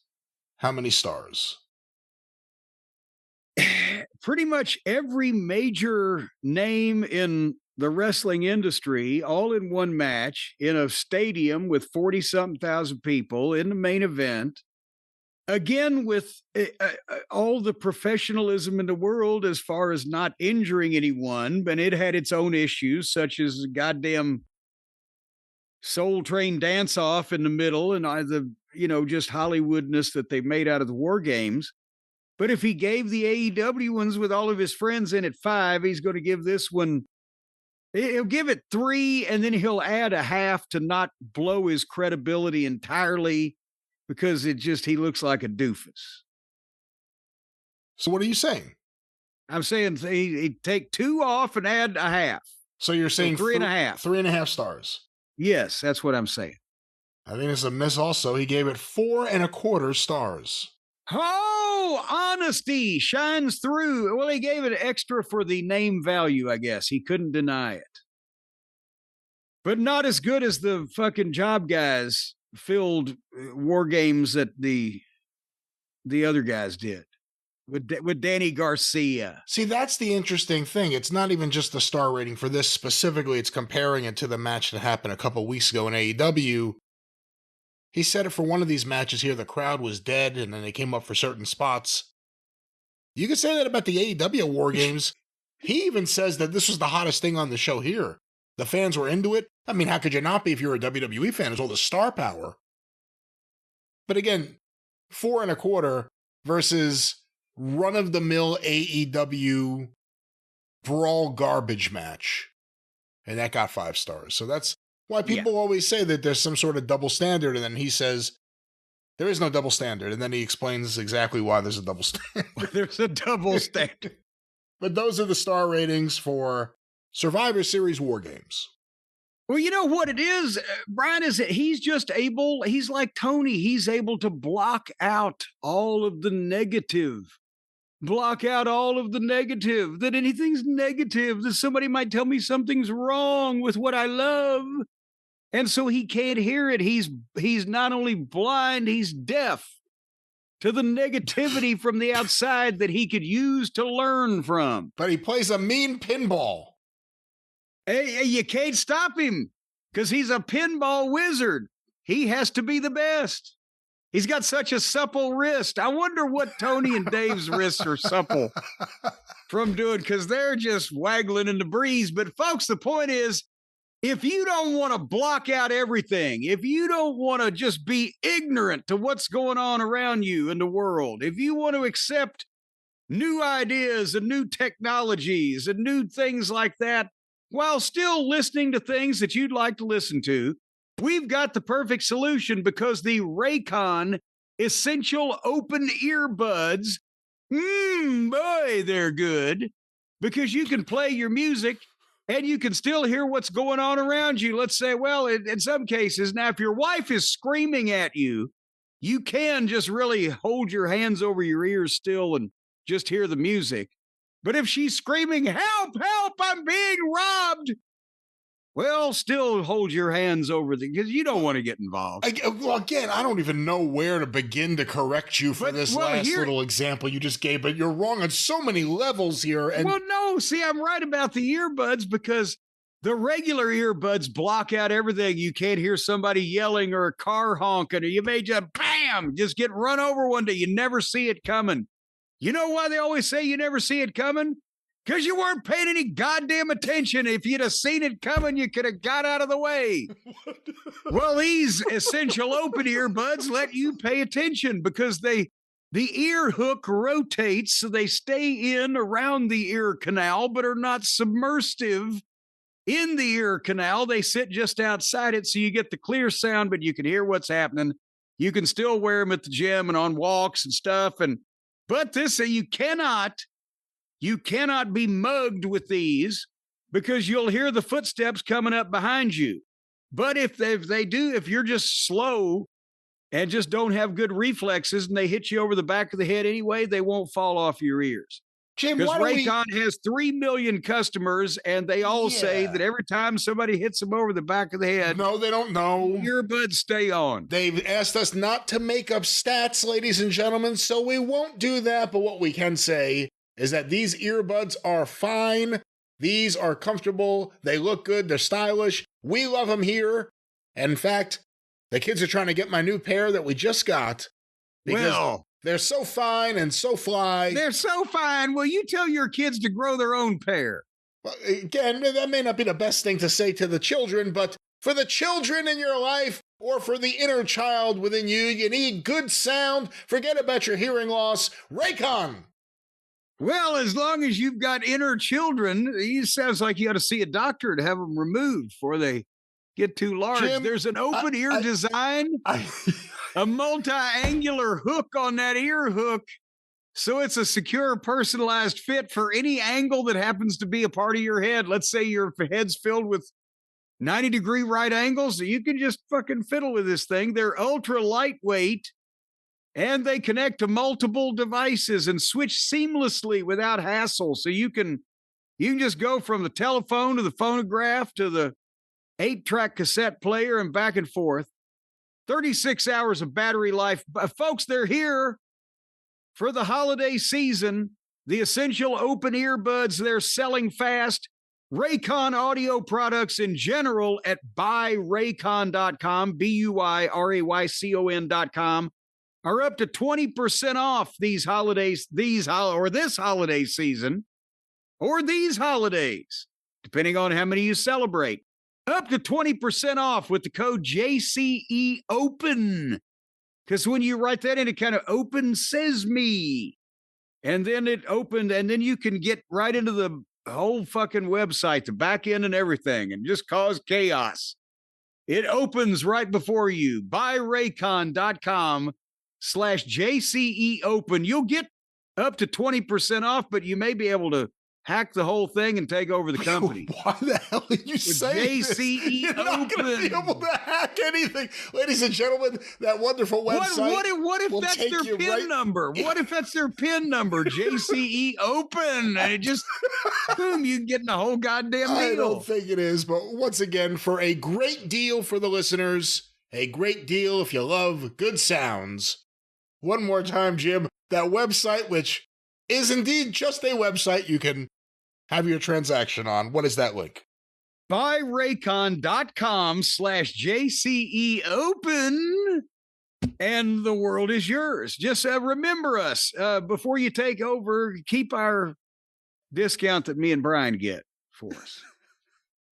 buyraycon.com/JCEOpen. That's right.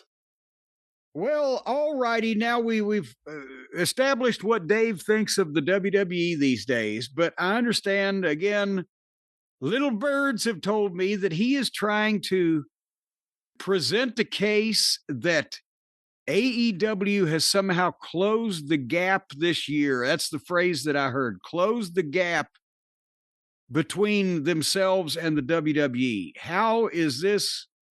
What do the kids call it? Mental gymnastics? Monkey mathematics sounds more like it. How is he figuring this out? Brian, do you have any details on this? Yeah, a little bit here, because a lot of people have been sending this over because they put it on their YouTube channel. So everyone's like, hey, look at this. What do you think of this? You know, they, I guess are following up. I think it must have been the media scrum where Tony said how they've had this great year, and last year everything kicked off with Full Gear, and they've closed the gap, and everything's up. I mean, just what's up is down, what down is up. It's all fucking bizarro, ladies and gentlemen. But Dave, I guess, heard that quote and heard some of the people scoffing at it. So, almost as if he had been talking to Tony about it, he decided to jump in and give a defense of it if you don't. Tony Khan.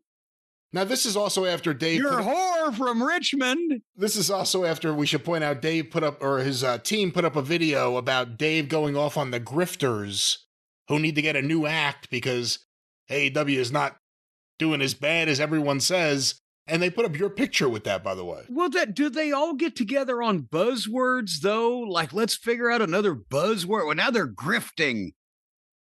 And again, while we are not in communication these days, as you know, I've known Dave Meltzer for 40 fucking years, and he never used that word until the past several years. I don't know when the first instance of it was, but this was not something that he either wrote or used in conversation just on the phone or personally with people. And then suddenly that appears. And Carney was a thing for a while. He's just an old Carney. It's like when these shock jock. He's a shock jock. Oh, I know where you got that one. Yeah. But that one has applications in the actual real world rather than it's almost like that as more of these internet people discover how fascinating the real history of professional wrestling is and was always until they fucked it up here. They want to be part of it more. They want to use these words and this terminology that only, up until 10 or 20 years ago, only a small number of people used. And like when we talked Carney to each other in the ring or in the locker room, or the Carney terms, he's a grifter or a Carney or a mark. And Dave has gone right along with it with the kids. Hey, fellow kids. As they learn these things, they want to put themselves in the business. The people that are using these words today have never been in the legitimate wrestling business and wouldn't have ever made it if they'd tried. And even 40 years ago, I can tell you that people in the legitimate wrestling business didn't call people carnies or grifters. But do go on, Brian. And by the way, don't call other people grifters when you literally created a campaign or a strategy to go and just act like a complete douche on Twitter all day, arguing with everyone because it's a business strategy. That's a grift. That's a grift. Acting in a way that you would not normally act, influenced only by the thought or opportunity of making more money, is basically, that's being a grifter, right? I would think so. Yes. Well, then nobody can call me a grifter because I've been saying all this shit for free for 30 years. Fuck you. If not longer. But Jim, we have this audio here again. All right, now, don't get too fucking personal. This is Wrestling Observer Radio. Dave Meltzer discussing Tony Khan's statement that they have closed the gap, quote, in a very meaningful way. Did you see the Tony Khan quotes about how he says that they're closer to WWE? Oh, they've closed the gap this year? Technically, in ratings, they've closed the gap because SmackDown went to USA, so their number went way down. Okay? Raw went to Netflix, so their number went way down. NXT on CW, their number didn't go way down. And AEW, their numbers went way down because of Max as well. But they didn't go down as far as the WWE numbers. So if in the both going down category, the gap is closer, yes, when it comes to TV ratings. Let me stop. There's more, but that's just about TV ratings. I know, but no, just give me a second. Just give me a second before we go any further so I can digest that. So he's basically saying that they both suck, but one sucked a little less than the other. But he's ignoring okay, Brian, if this is dollars, would you rather start with $1 million, lose $300,000 and still have $700,000 left? Or would you rather start with $500,000, only lose $200,000 and have $300,000 left? I'll take the $700,000. Thank you. So what he's saying is they closed the gap because they dropped a little bit. They're still double or triple or whatever, but because they didn't lose, AEW didn't lose as many viewers as SmackDown did or WWE did under the new methodology, they've closed the gap. Which it sounds like he's including Max, even though he doesn't know. Like, their numbers are down because of Max. He immediately said that's the reason the numbers are down. The numbers are down because of Max. Meanwhile, we don't have Max numbers. And you have there's no, other than the fact that a lot of people will stream stuff now, there still isn't any evidence that a large amount of the AEW audience immediately, as of January or whatever it was, said, I'm turning off the TV. Let's go to Max. There's no evidence of that yet. They were dropping on a regular and consistent basis before the Max thing came up. Remember when they first did the Max thing, we said, well, they still did about the same fucking numbers they had been. And then it's been more slow attrition. But there was no sudden drop like, oh shit, I can get this somewhere else ever. It was just the continued decline. And to think that there would be is 10% of the television audience watching on Max, where you have to search it and it's like one of the least important featured items. Who knows? And by the way, closing the gap between them and WWE, I presume, right? Because I mean, some of this is not just outright said. That would mean you've somehow made yourself closer to WWE, like they're within striking distance. They're not. Like, you may not have lost as much of your audience, and I don't know this actually, I would have to see the numbers, as WWE moving from one network to another, but it doesn't. That's the argument. The argument he's making is that your small audience didn't lose as many as their big audience did. Why? Well, let's see. Maybe he explains more here. There's more audio. When it comes to attendance, not so much. When it comes to big shows, who the hell knows? But AEW certainly held up very well on pay-per-view this year. When it comes to other metrics, I mean, that I've seen, they kind of look the same as last year, and for the most part, live events. AEW, I mean, I will say that when AEW is not in a small building, they are probably a little bit up. They had like 3,300 this week. They had over 3,000 last week. Those are not great numbers. Let me stop it there, because he's talking again about closing the gap, and he's comparing the attendances. But when they're not in a small building, they're up a little. Okay, again, as a business enterprise, do I want to have 2,000 people in a 2,000-seat building, or do I want to have 3,000 people in an 8,000-seat building that costs 3 times as much as the 2,000-seat? Yes, more people are going to go. Sometimes, maybe not appreciably more, but more people will go to one of the more well-known arenas in town than wherever the fuck they may be in Fishers, Indiana, or Wartburg, Tennessee, or whatever. Just because they know where it is, they're familiar, and it's, whatever. But that ain't going to be a strategy you need to follow, because then you're back when they were in the NBA arenas and they were blocking off 80% of the building and it looked like Ned.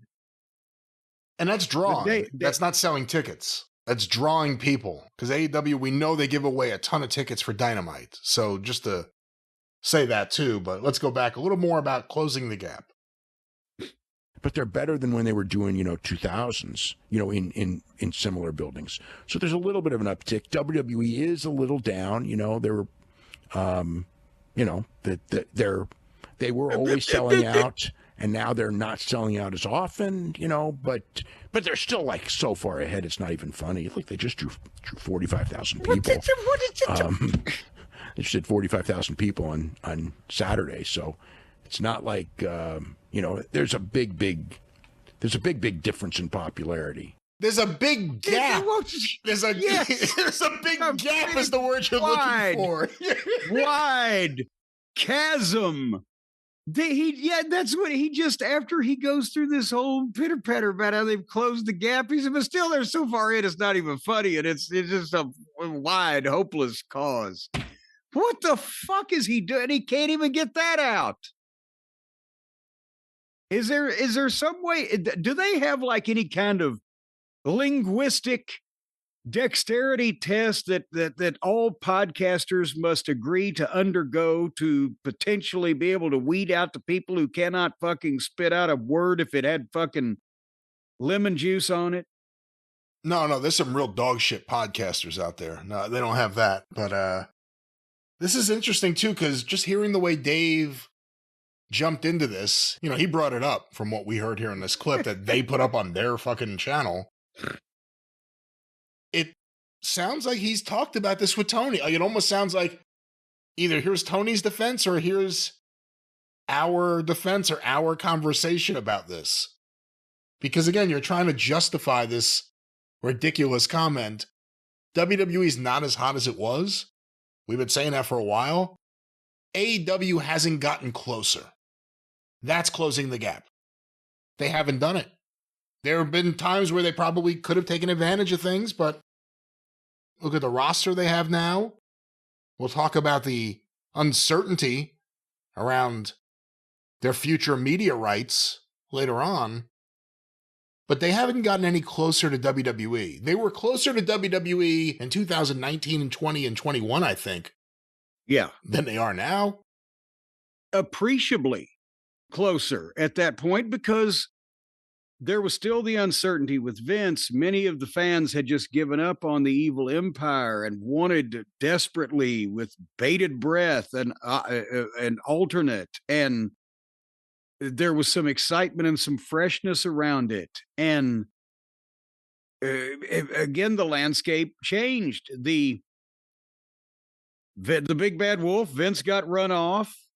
These smooth motherfuckers have moved in and they're going to wring every dollar out that they can. Meanwhile, people have seen Tony's shit for 6 years now, and it's the same shit with some of the same people and most of them the lesser ones, because all the big stars have moved along and the worm has turned.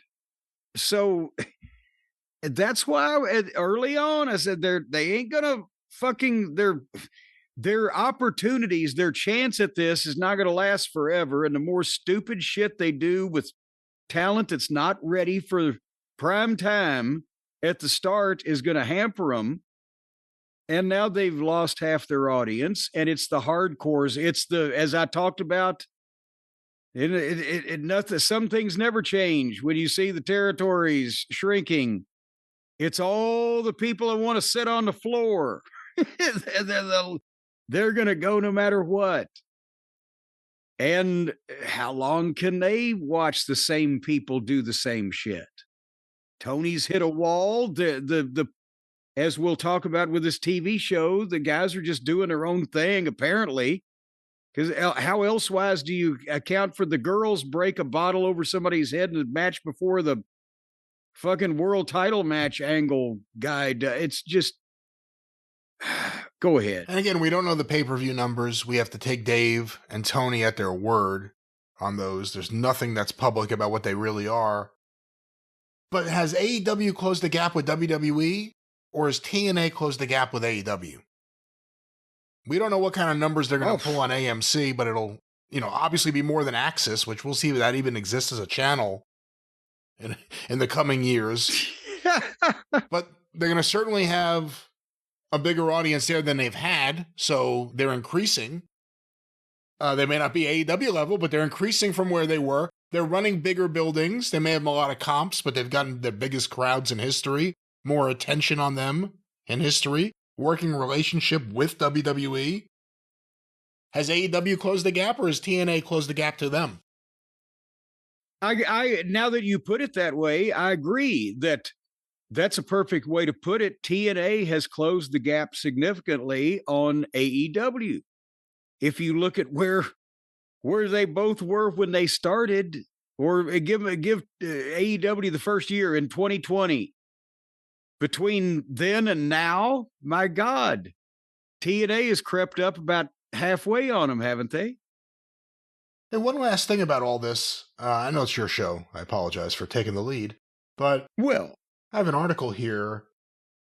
I'm not going to quote the article. I'm not going to say we wrote the article because it appears they're just quoting Sean Ross Sapp of Fightful, so we'll give him the credit here for this thing here. According to a Fightful Select Q&A session, the report is that Warner Brothers Discovery had, in the past at least, offered Tony Khan a television deal for Ring of Honor. However, the proposal did not meet Tony Khan's asking price. As a result, he declined the offer, leaving Ring of Honor without a traditional TV home. So they offered a spot, and instead, apparently they offered the spot, this is again from what I'm reading here, on True TV, potentially, and instead they went with a replay of Dynamite Friday nights at 10 p.m. That was originally going to be Ring of Honor, and Tony didn't like the offer, and no one else is... Well, no, actually, that's the smartest thing he's ever done. Because can you imagine, again, after Dynamite's bad enough, Collision gets worse. What was it, Rampage? That was a goddamn thing at one point. And then a Ring of Honor TV show that Tony would be at because he's at all the shows. He's the only one.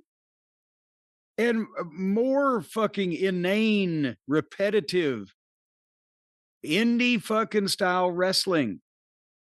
And for, again, even if you look at it, not just from a bad programming standpoint, but he's a smart businessman because he didn't allow himself to be further burnt out and his shortage of talent further exposed by having to put together another hour or 2 hour fucking show or whatever on another network on another night and tape more of this shit.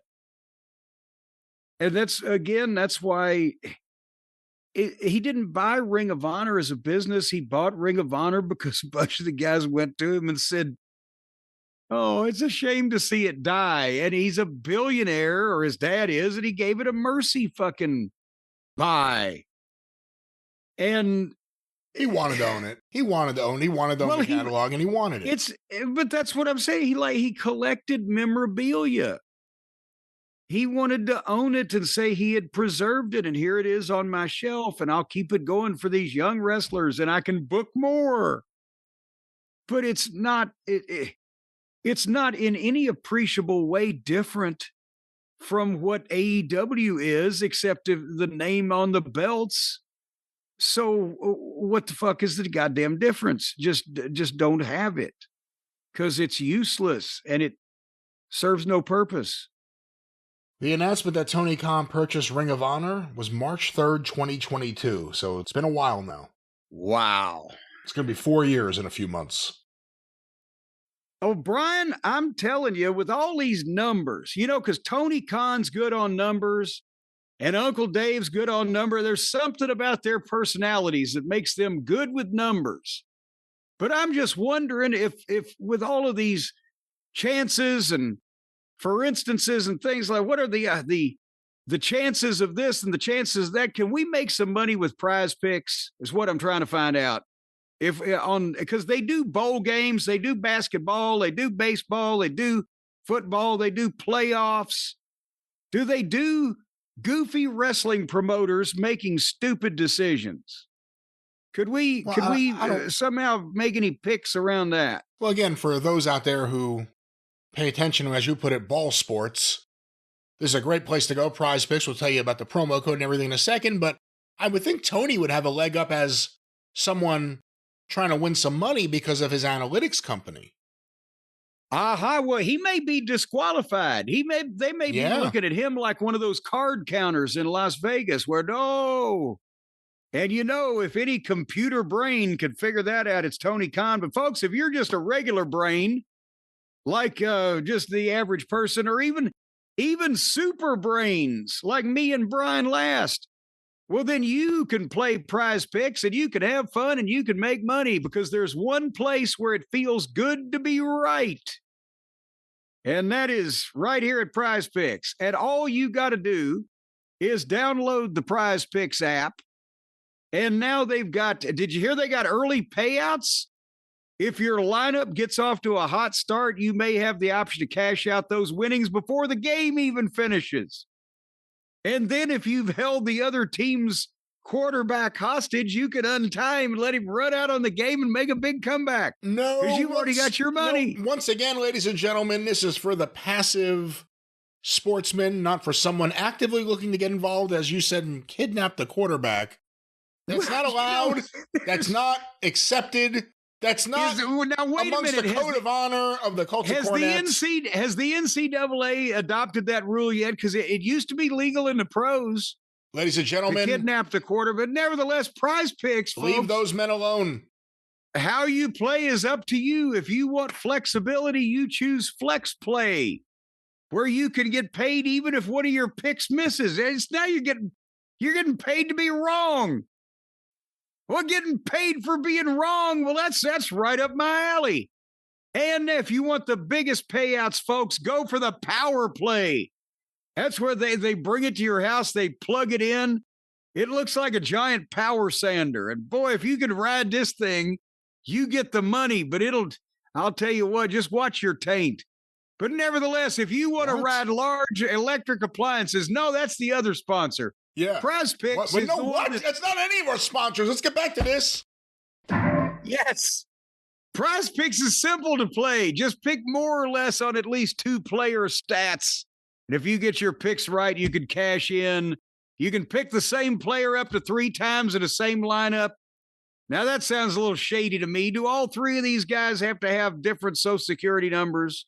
I don't know. Anyway, Prize Picks puts their users first, out in front in the line of fire so they can get away while the rest of you are riddled with the assault. All withdrawals are fast and secure, and sometimes don't even require a handgun. And Prize Picks accepts no, God, I mean, there's always so much I can walk back in so many ways. Ladies and gentlemen, I don't even remember what I'm defending, but don't do that. They accept most major payment methods, so if you need to pay them, well, they got a number of ways to take it. But that's what it was. Handguns. No handguns involved. No. Void in handguns. It won't come to that because don't fuck with these people. They don't take kindly to that. If I were you, I'd come unarmed. And you're not coming anywhere. You're on your phone. It's digital. Friends. They'll be knocking on your door if you don't pay up, but they accept most major payment methods. And you can get deposits into your account quick and easy this sports season. Just as long as you follow the rules, join millions of users and sign up for America's #1 fantasy sports app. Download the Prize Picks app today. Use the code JCE to get $50 in lineups after you play your first $5 lineup. That's code JCE to get $50 in lineups after you play your first $5 at Prize Picks, where it's good to be right. See, as soon as you just put some cash up, you're good to show your goodwill, and then they'll reward you. They'll bombard you with free money. They will not bombard you. There's nothing free, ladies and gentlemen. There's no such thing as a free lunch. Prize Picks, one more time, Jim. Well, no, I don't recommend you eat at Prize Picks. Their food is rotten. They really just started serving it to keep their customers from getting too drunk on the alcohol. That isn't how any of this works. Ladies and gentlemen, I think it's an implied understanding that none of this works this way. But, Jim, one more time, that code. JCE. Well, Brian, before we talk about Tony's TV, we better talk about Tony's TV. Is Tony going to have a TV? I saw somebody on the internet say Dynamite would be moving to Etch-a-Sketch in Tony's toy room in the mansion. Cadbury can help him clear it off so he can start over again. But Netflix, they're going to be the big disturbers, the big spoilers in all this. They are supposedly gonna buy part of Warner Brothers Discovery for $83 billion. Is this money even real anymore? Does anybody have to prove they've got $80 billion anymore to just do this shit? Where is this money coming from? Cash and stock. Well, there you go. I could come up with that then if you can throw the stock in.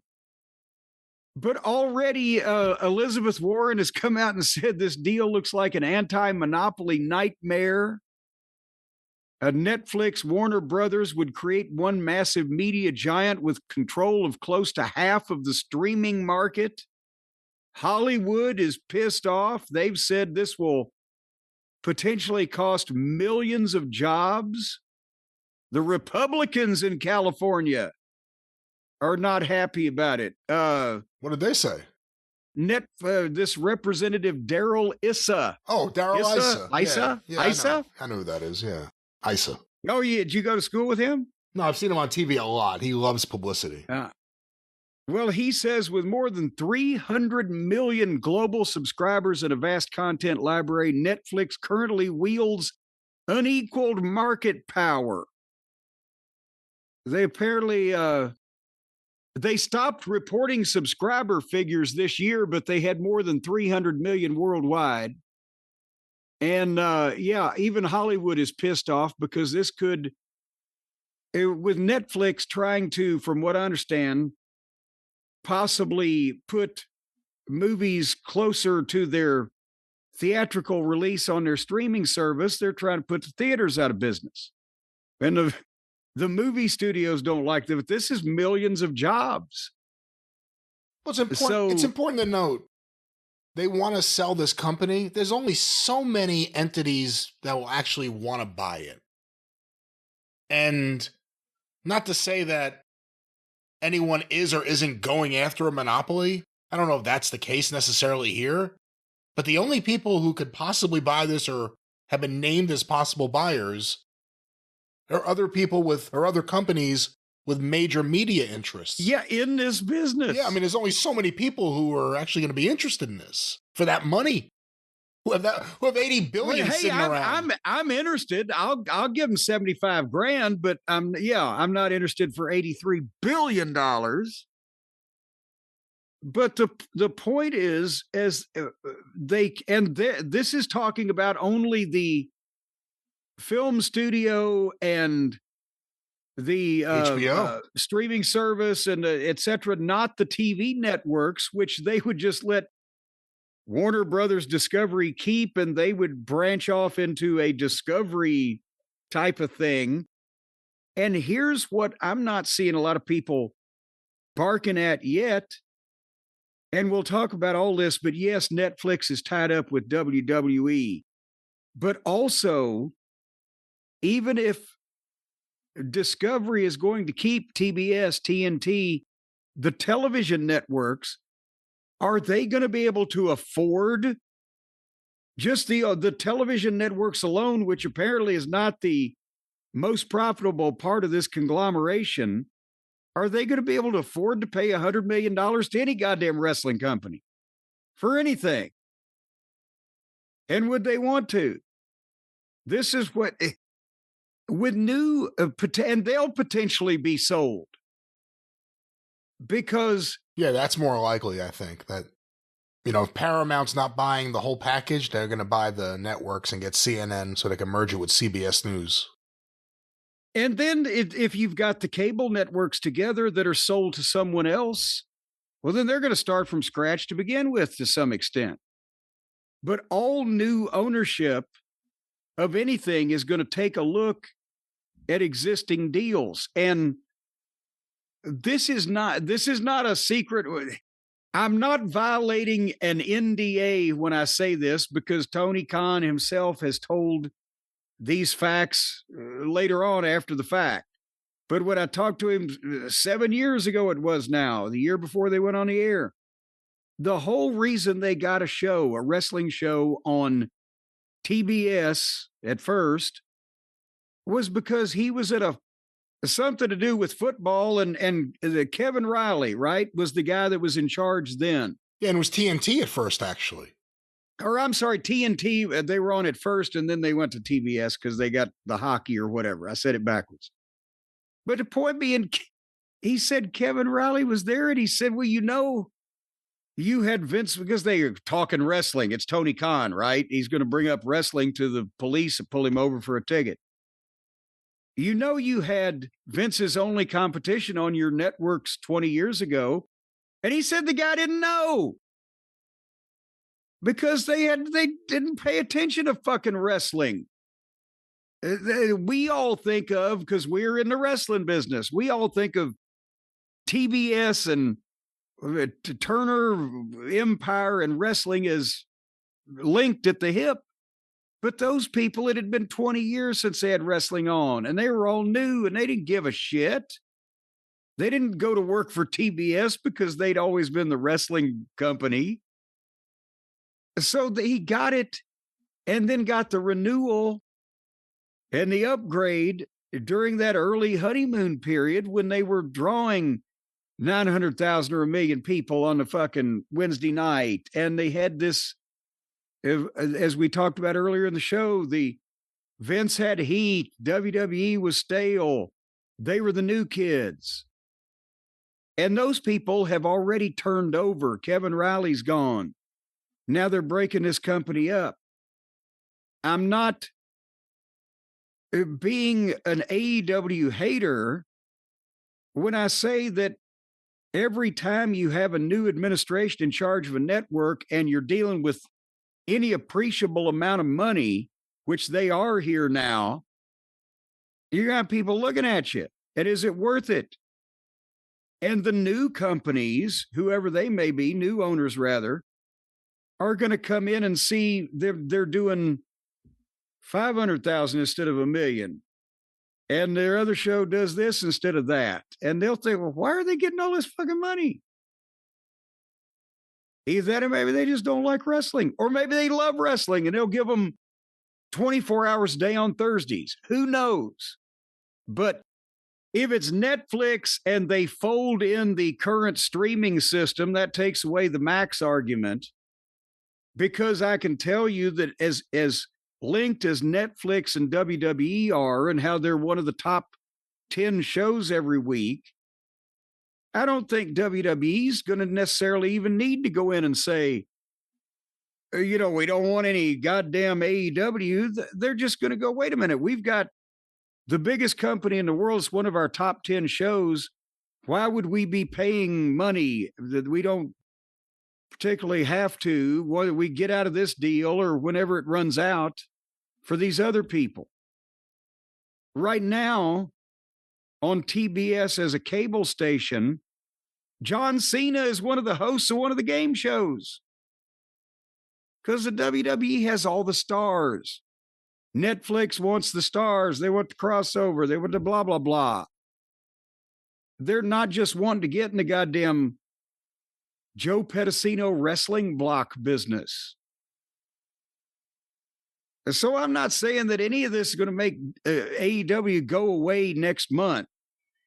But over the next couple of years, as all these acquisitions take place, all these sales take place, and all these new ownerships come in and look at all of their deals, none of these people have to be in the wrestling business.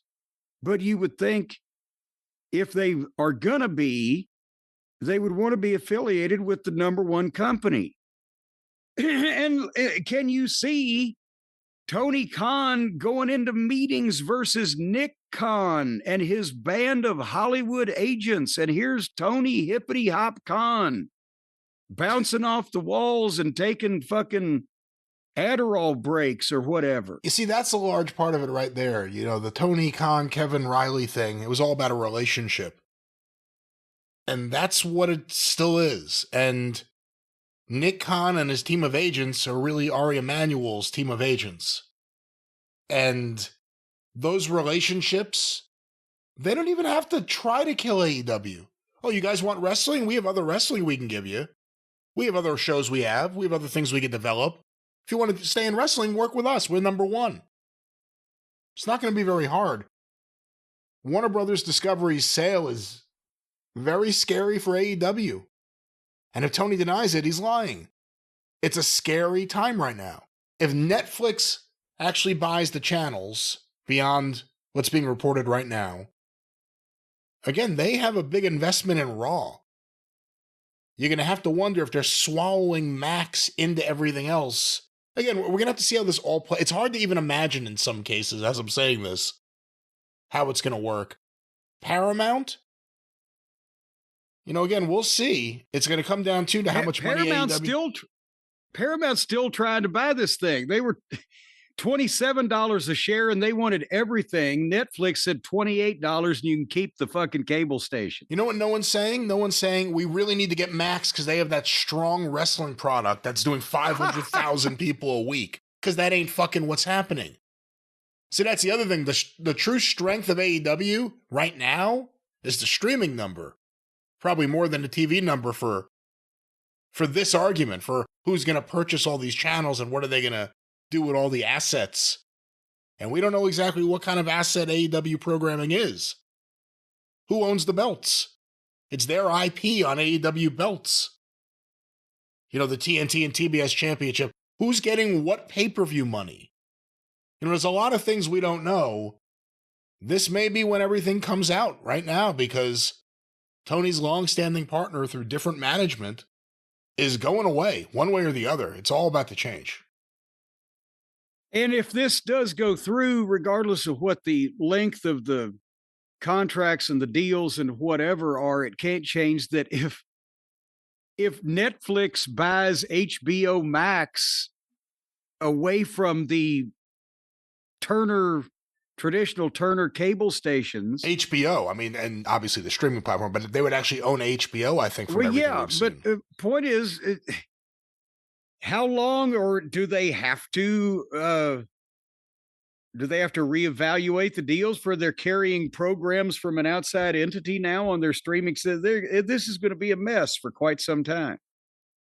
And again, in terms of a monopoly, and I don't have a problem with Netflix buying this because I don't see any sinister motive. And in terms of the theaters, that's the changing times more than anything. And if something's hot, it's hot. It could debut on streaming and in theaters at the same time if it's something people want to be a part of and see. But also, but that's a problem. There's not a lot of those things around. You got to release good movies. To make money. Yeah, you got to release good movies. That's the other part of the equation there. Can't be spending $500 million on some crap movie that no one's going to want to see. But there are limited buyers, like I said before. I mean, there's only... Even when we were talking about the sale of WWE just a few years ago, there's only so many potential buyers because we're talking billions of dollars and infrastructure. Who's going to buy this thing? So I got no problem with Netflix being the buyer. If it goes through, we're all just talking about a potential deal. Nothing's gone through yet and been approved. Well, that's the thing. I'm sure that now that you've given it your blessing, that was the biggest hurdle. Then they'll clear the Trump administration over the fucking antitrust thing, and then they'll be farting through silk from there on out. But the biggest hurdle was your blessing. Well, everyone thought it was going to be Paramount because of the relationship with the Trump administration, that they wouldn't have any problems with approval if Paramount bought it. So Netflix outbidding everyone and being chosen however it went down has been kind of a big surprise. Well, but if they've got $83 billion to buy this thing, they've got $3 or $4 billion to kick back to pig shit to make sure that they get approved too. I'm sure it'll all be worked out. Oh, you got to see the Diddy documentary they just released on Netflix. 4 parts produced by 50 Cent. You have already told me about the Diddy doc, and I'm gonna sit down and do the Diddy doc over the weekend so we can talk about it on the drive-through. Oh, nice. Nice. Just a little tease there. I want you to have a good weekend. Yeah. I want to see what did he do. You're going to see.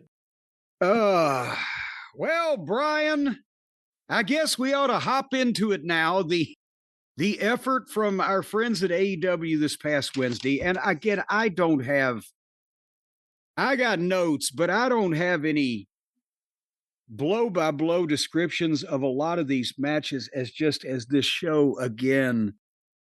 It's getting worse because you can tell that nobody's thinking of details. They're not mapping these. The show has no one direction. It's Tony Khan making a bunch of matches and then all the guys doing their own shit. And it's all South. When was the last time you saw someone new? Yeah, it's getting to that point. And they were in Fishers, Indiana. I had never heard of Fishers, Indiana. Apparently, it's close to Indianapolis because they got a big building. But it's still, it didn't sound real great. We're from Fishers, Indiana. Well, good. I'm from Trout, Kentucky. Tony Schiavone's hair was done by Earl Scheib on this program. Did you see this now? What specifically? His hair, his beard, his mustache. They open with him in the ring. They're all dark brown. I mean, like a paint job. We've seen him gray. Why do you do it after we've seen it? Then we know. But it looked like it was done by a mortician. I couldn't stop looking at how dark it is. It looked like Uncle Dave, except Dave has no facial hair because of that fucking alopecia that he had that time. Listen, I don't know about that. There was a moment where they were at the desk and you saw Danielson and Excalibur, I think, in the middle and Shivani on the other side. They just don't look like an announce team. Like, Excalibur's wearing a black suit. Forget about even the mask, a black suit. Shivani's in, what is it, a brown/purple blazer with the AEW logo. No one else has that logo. He's the only guy on the show with a blazer with the logo. Why don't the other announcers have that then? Or at least Excalibur. And then Danielson's just in a t-shirt or whatever he does. It's so low rent. They show up and here we go. They got all the money. They just don't. So Tony's in the ring, and this was the most awkward introduction, stand-up pitch, whatever you want to call it. He announced that tonight we've got a one-on-one face-to-face so volatile everyone is barred from ringside. Next week, winner is coming for the world title. Let's bring out Samoa Joe. What the fuck was he trying to say? I came to goddamn understand that tonight they were having a face-off between Samoa Joe and we'll find out Eddie Kingston. And then next week is the match for the world title, and tonight everyone's barred from ringside so that I guess they don't get in a fight. But the way it was so awkward, it was all over the page. Tonight, a one-on-one, face-to-face, so volatile, everyone's barred from ringside because next week, winner is coming for the world title. Let's bring out Samoa Joe. And I'm like, what the? And then Joe comes out with the AEW world title belt, and he's still carrying the Ring of Honor 6-man tag team belt or whatever the fuck it is. That's so confusing. That here's the guy has the major title, and also he's got another belt for something nobody cares about with the. And then that's the first time you heard Eddie Kingston's name from Tony when he said, "Now introduce Eddie Kingston. He's the challenger." And he got a title shot by beating Shapoopy the other night, I guess, on Collision or whatever. There was a window for Eddie Kingston. And the booking didn't go with it, and then he got hurt, and the window is closed. And Joe cut a heel promo, and he's very good, but he tried to explain the hook deal, but he couldn't because it's inexplicable. And then Joe basically said, Kingston, you've never gotten it done. And the fans kind of felt bad for Eddie at that point, like, Eddie. But you won't beat me because I'll choke you out because you never get it done. And then Kingston does the promo, but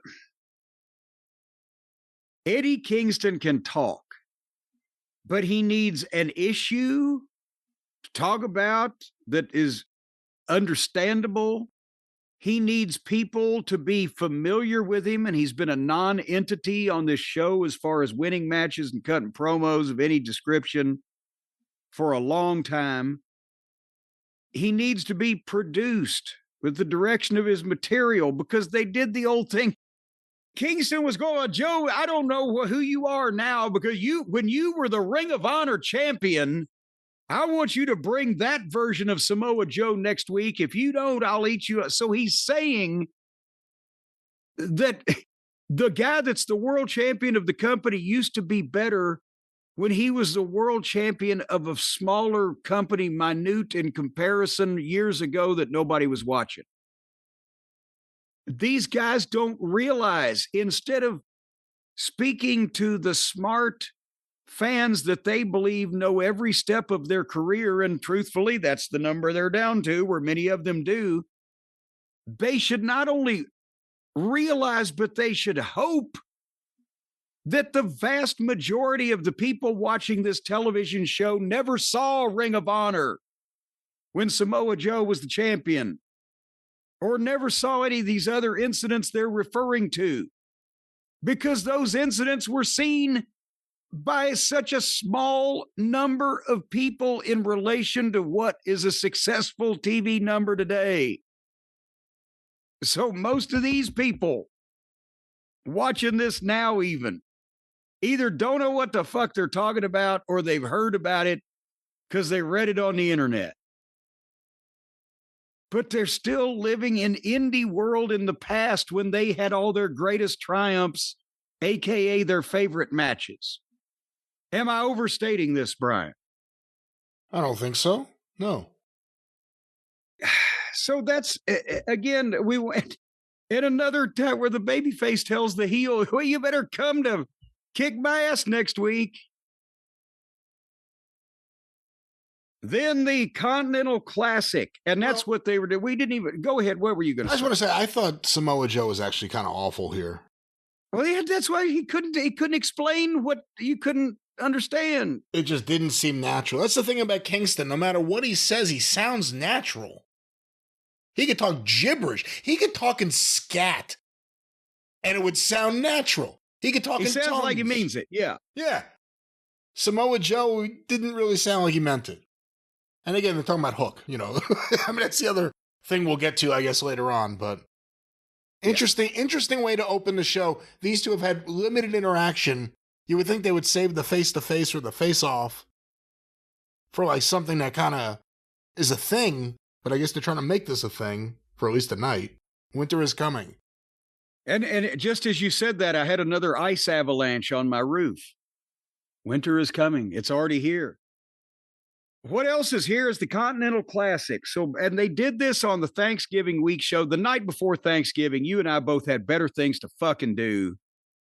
And that's when they started the Continental Classic tournament, where Tony gets not only to book tournament matches, which puts people against each other that you should never match against each other, but this is based on the Japanese tournaments where there's a blue block and a gold block, and people wrestle multiple matches. They don't get eliminated when they get beat. They just don't get a point. And the winner gets 3 points. But if you get a draw, you get 1 point.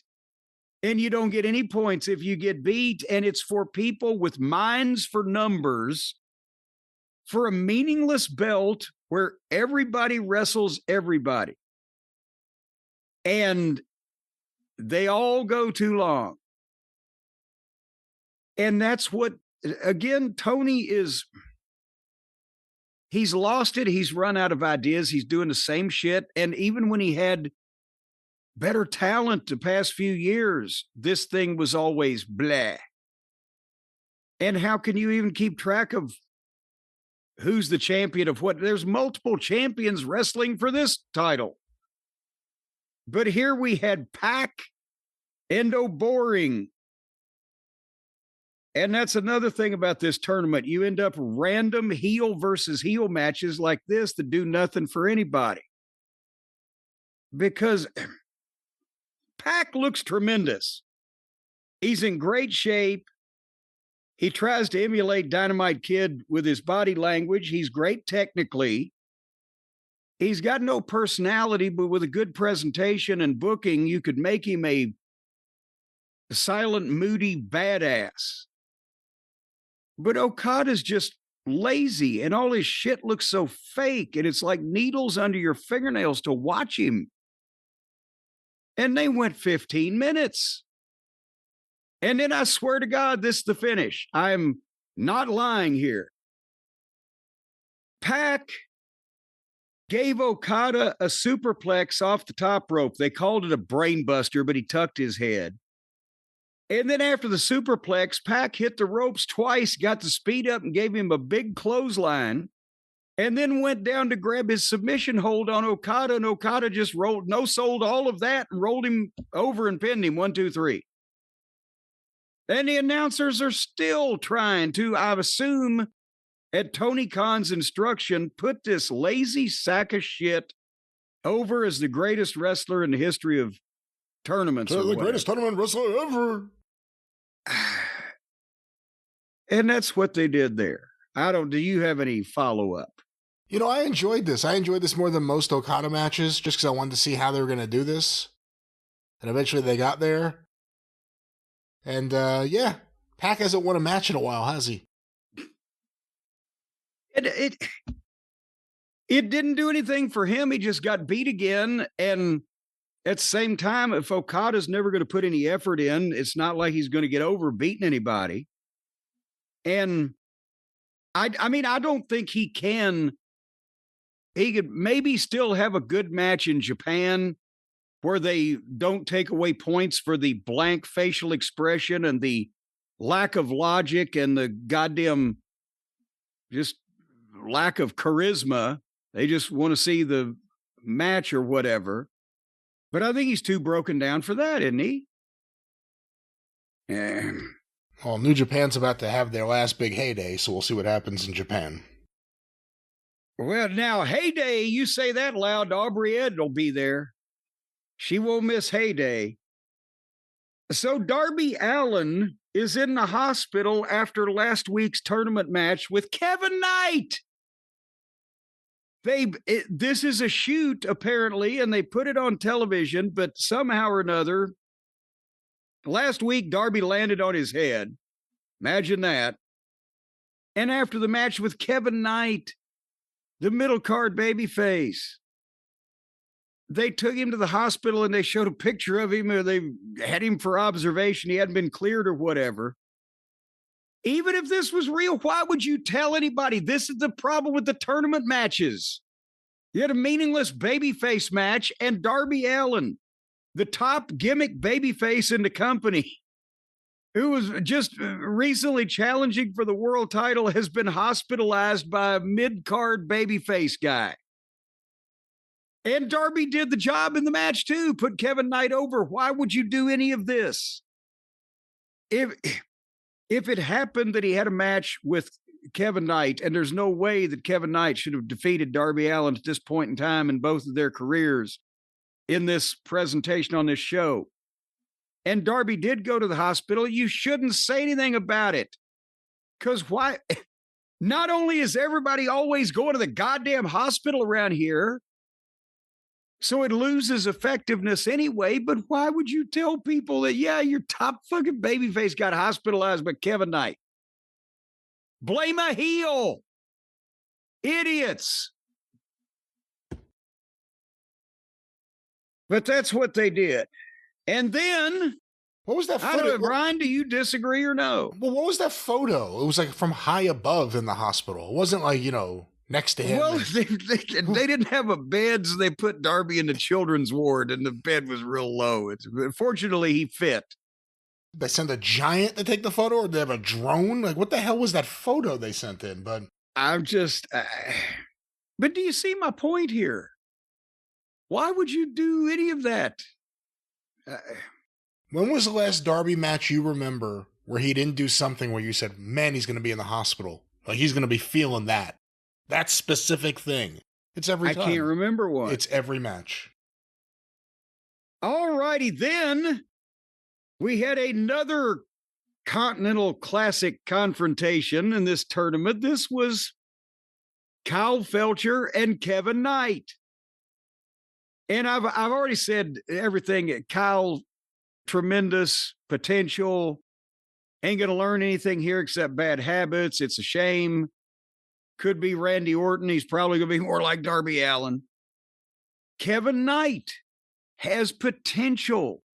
He's athletic. He's exciting. He doesn't look tiny and childlike. He needs to be produced. But he's in the same boat as Kyle. He's never going to get better here. He's never going to work with guys that are going to teach him in the ring shit he should know instead of teaching him how to do more fucking moves. And again, because of the booking, this is a guy, when you first see him, before you put him on your television, because I can't imagine that Tony, well, yes, I can come to, but theoretically, you don't ever, as a booker, put anybody on your television that you haven't seen work somewhere, somehow, by live or on tape or whatever. They should have, again, with this kid, said, okay, we're going to debut him. We're going to give him a couple of wins. And we're going to put him in maybe a middle card program with some other guy so he can win that. And maybe a month or two later, we'll do it again. This is where people don't forget about him. Then maybe one of the top heels is going to fuck him up. But he's going to come back and try to fight and get involved in something else. And over the course of a year, 18 months, you brought him up to where people kind of take him seriously. Instead, they brought this kid in, and they beat him, and then they teamed him up with the most goddamn fucking offensive abomination that's ever stepped in a fucking wrestling ring. And he can't be taken seriously with his fucking partner. But here in this singles match, he did good shit. If they knew what they were doing, they could get something out of Kevin Knight. But they don't, so they won't. And they went 13 minutes and Kyle beat him. Do you agree with me about Kevin Knight? I said that from when he first came in. I said, this guy has something. He has a look. He doesn't look really small. He looks like he's in shape, and he can move and do the cool kids, do the cool spots the kids love. And they immediately put him in a tag team, Jet Speed. And we're right back to square one. And now he's losing a bunch of matches in the tournament. And people are laughing at him because his partner is a goddamn, might as well be wearing a red nose and floppy shoes. It's just impossible to take seriously. Now that you say that, that's what I visualize, and it's kind of funny. So then, here was another example of, does anybody format this show, or do they just make it up as they go?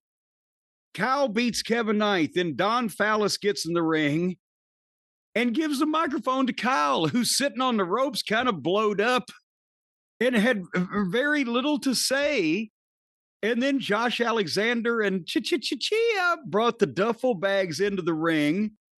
And there was an awkward pause back and forth where Kyle gave the microphone back to Don. And then Don started talking while the announcers talked over him and said, well, Don's got a message for the Bucks next. I guess they were reading his mind because Don was not saying that, but he was still talking when they went to the break. And what the fuck is they don't even know what they're doing on the... Winter is coming. So, winter is coming. And he is here. So he arrived. And he has arrived. And he is here. So they come back. It's the 9 o'clock hour, and there's Don and his heels still in the ring. And Don is pissed about last week where the Buckaroos, he said, I can forgive being stabbed in the back or cheated or forgive murder, but I can't forgive you for siding with Kenny. And he got a little mild Kenny chant going about 3 or 4 times. And so the Bucks' money was supposed to be in the duffel bag. So Don said, I've got your money. Come and take it. Oh, boy. So here come the Hardley boys. And they hit the ring and they super kick everybody. And they give Kyle that shitty knee lift. And here's this, again, this great prospect of a kid. He's a foot taller than both these little shrimps. And they just give him this doofy little knee lift, and he just lays there and rolls out. And then the fight was over in 10 seconds. The Buckaroos got the bags. But then somehow here came O'Boring back out, our friend Okada, and he stopped both of the Bucks himself and then got fake heat on the Buckaroos. And then music played. Dun, dun, dun, dun. Oh. Here comes Jungle Jackoff and Dino Douche in, and they cleared the heels out of the ring in seconds. And then Jungle Jack did a backflip out of the ring. But Okada gets in the middle of the ring and kicks Dino in the balls and drops him. What is this guy, fucking Superman? Does he have pictures of Tony with a Dalmatian or Tony's Dalmatian with a Dalmatian? So then here comes Jungle Boy, and now there's a face-off between Okada and Jungle Boy. And Okada gives him the finger, and Jungle Boy bites it. And Okada makes a funny face. And I'm like, can somebody put this on Twitter with circus music behind it?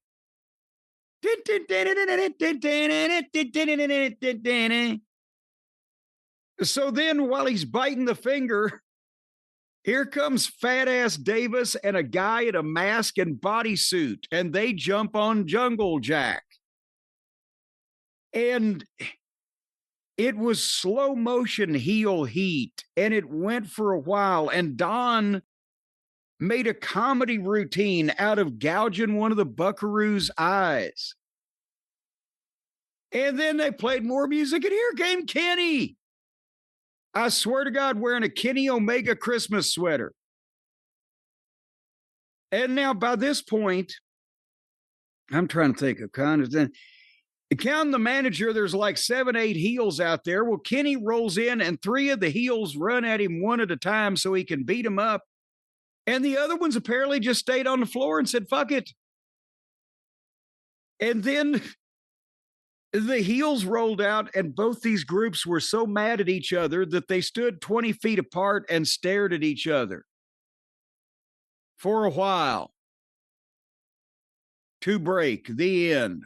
What the fuck is going on here?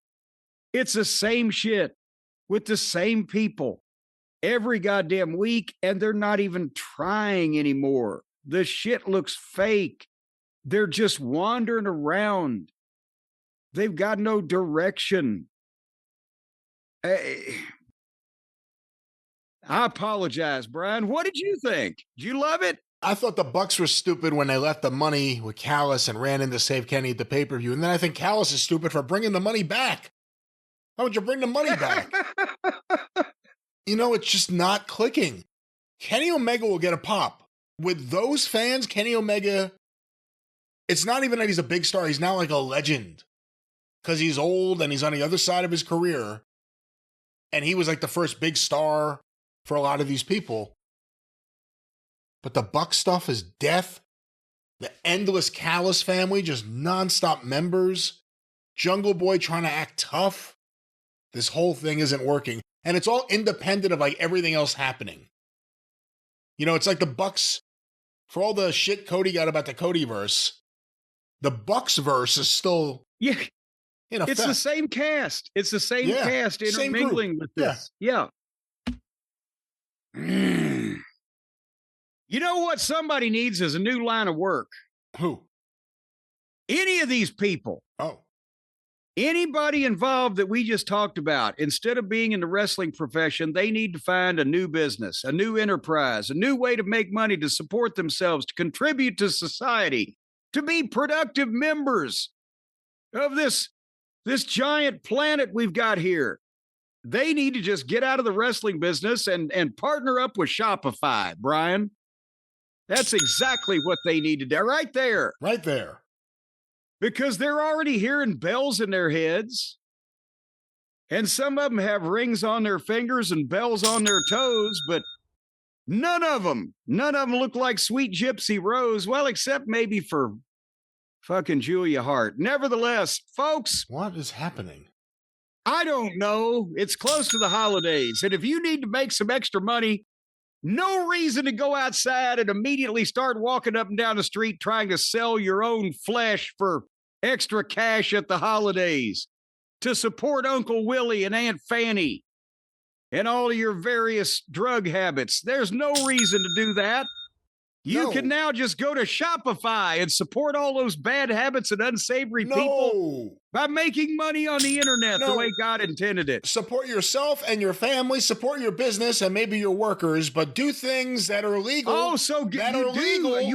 You are supposed to go out there on the street and prostitute yourself. We want to stress rather legality. than doing it on the internet. Legality is important, especially when dealing with reputable people like the good people at Shopify. So if you're in many parts of Nevada, just go on out and just sell your body on the street. That's not what we're saying here. That's not what we're saying. That's legal, but if you're in other 49 states and certain parts of Clark County, Nevada, you're going to want to turn to Shopify to do things differently than going out and doing that type of thing, because they'll crack down. Once again, but Shopify, they've got big time friends, so you can get into any kind of business you want. You can turn your dreams into a reality. They're there to help you every step of the way. They're there to help you with your website, your marketing. They're there to help you with that purple shop pay button used by millions around the world that gets you paid like ching ching, ching ching. There you go. Every time that an angel gets ka-chinged by see, now they've got unisex angels now, so they don't cha-ching as much as they used to. What? But before, every time that an angel would get cha-ching, somebody made money. That was in a movie I saw once. Cha-ching. Folks, it's no time better than the present to start making money, because you never know when you're going to need it. Shopify will help you every step of the way with your product, your service, depending on the legality of that service. If it's just a little head, then maybe we get by with it. But if it's all the way around the world, why don't we stick to good, honest, all-American business? Of course, Shopify supports us. We work with them. That's as all-American as you can get. I'll tell you what. We use Shopify. They work with us for our online store, ArcadianVanguard.com, and we do things the legal way, just like you do out there. I am discombobulated. Back to Jim. Yes, and if you can right now sign up for a $1 a month trial period and start selling today at Shopify.com/JCE. Go to Shopify.com/JCE to avail yourself of the many ways that they can help you take your business to the next level and get you out from behind the dumpster in the alley and into the bright lights of corporate leadership. And then you can send other people out behind the dumpster to sell themselves for a very cheap price. Again, no, we're talking about the funny comedy portion of the spot has ended now. We're talking serious, folks. If you need help with your business that's right, online, boy. Now we're down to business. So if you need help online, if you need help online, well, you just watch out there, fella, because you never know what might happen. Shopify.com. Shopify.com/JCE. That's what it is. Yes. There it was. We're now moving on to the rest of the program here. They had a semifinal match, Brian, in the Women's World Tag Team Championship tournament. When is the last time in the recorded history that there were two tournaments for two different championships going on the same program at the same time? I don't know. I don't think it's ever happened, has it? Because it's stupid. Has anybody ever been this stupid before? And I guess you don't consider the national title gauntlet match a tournament, so that doesn't count, but that would be a third title up for grabs in the midst of this period of time. Well, yes, but at least it's over now. Oh, I used to watch this show, but it's all over now. Did you go to Max? The semifinal Women's World Tag Team Championship tournament match had special rules that one of the teams won the opportunity to name. This is a hardcore holiday death match. No disqualification, no tags, and no rules. As a semifinal match in the Women's World Tag Team Championship tournament ongoing. God damn it. And one of those two tournaments is a girls' garbage match. What the fuck is wrong with these people? So it was Megan Brain and Marina Schaefer who was substituting for the injured Penelope Pitstop. taking on the team of Toni Storm and Mina Mellons, who are now called the Timeless Love Bombs. What the fuck is the matter with these people?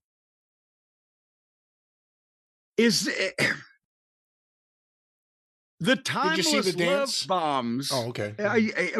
Yes, they have a dance routine, and now they both wear the Michael Myers fucking Valvoline full body suit or whatever, and they're apparently romantically involved, are Toni Storm and Mina Mellons. But were you a fan of the dancing?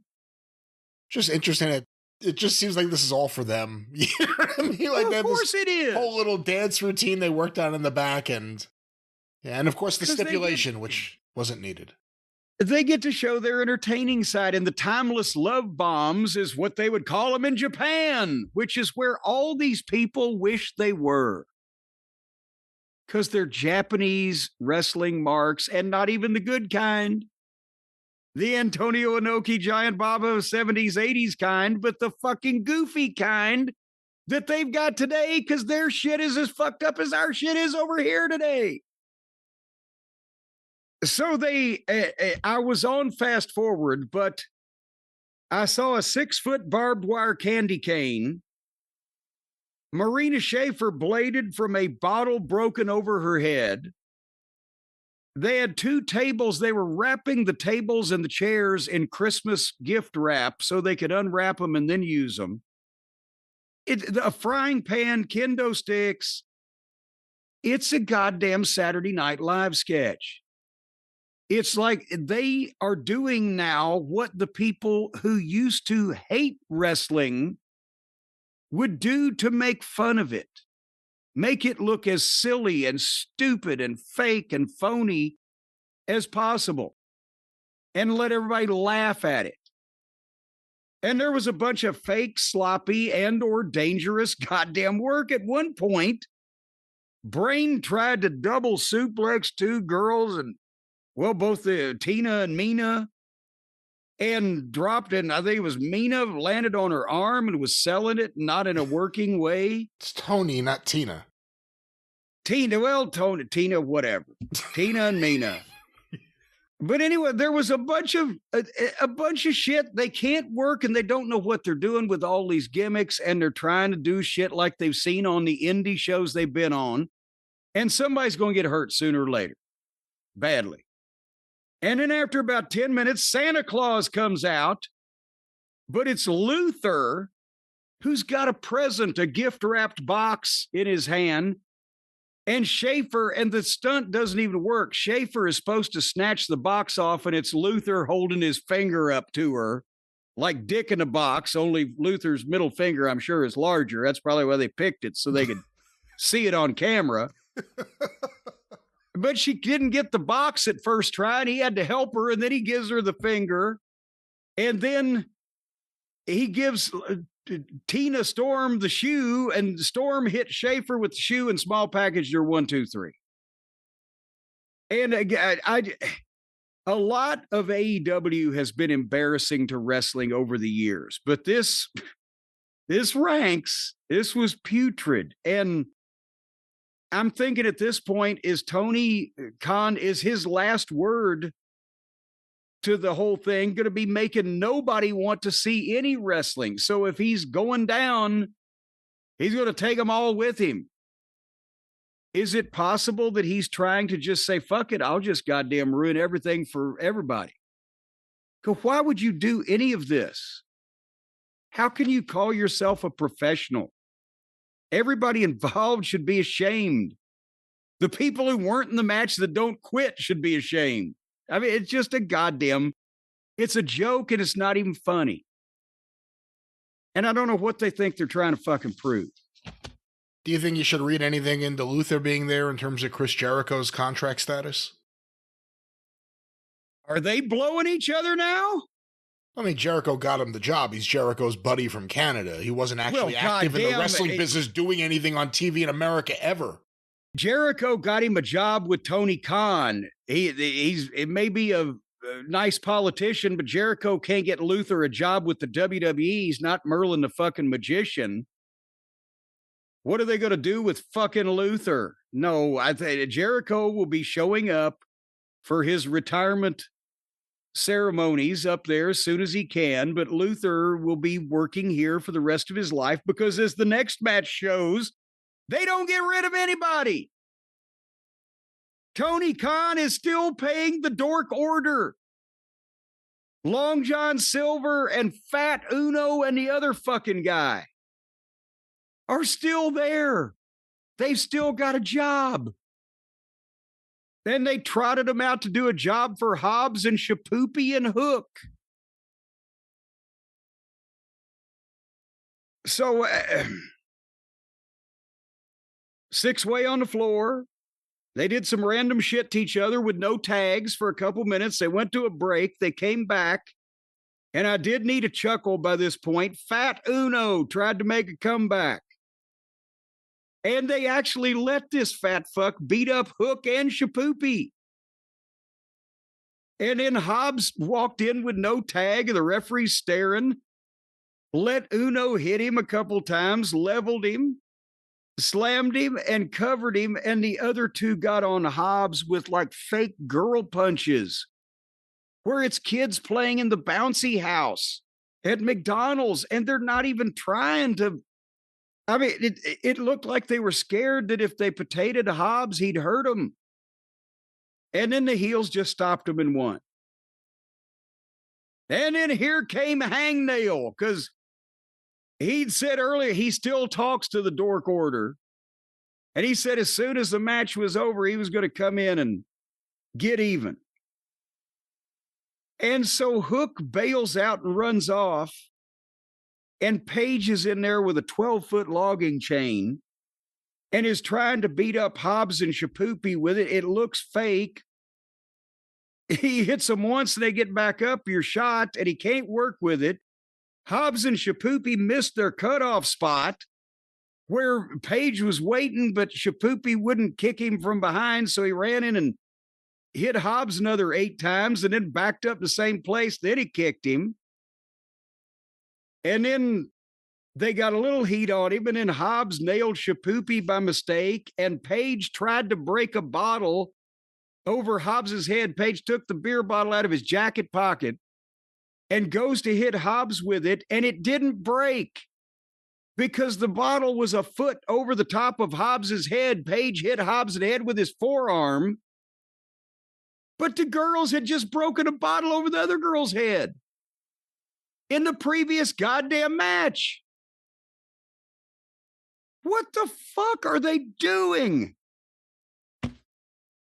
And then security came out and Paige beat them up and the heels ran off. Brian, when's the last time you saw 2 bottles broken, even though one didn't break, in the same TV show?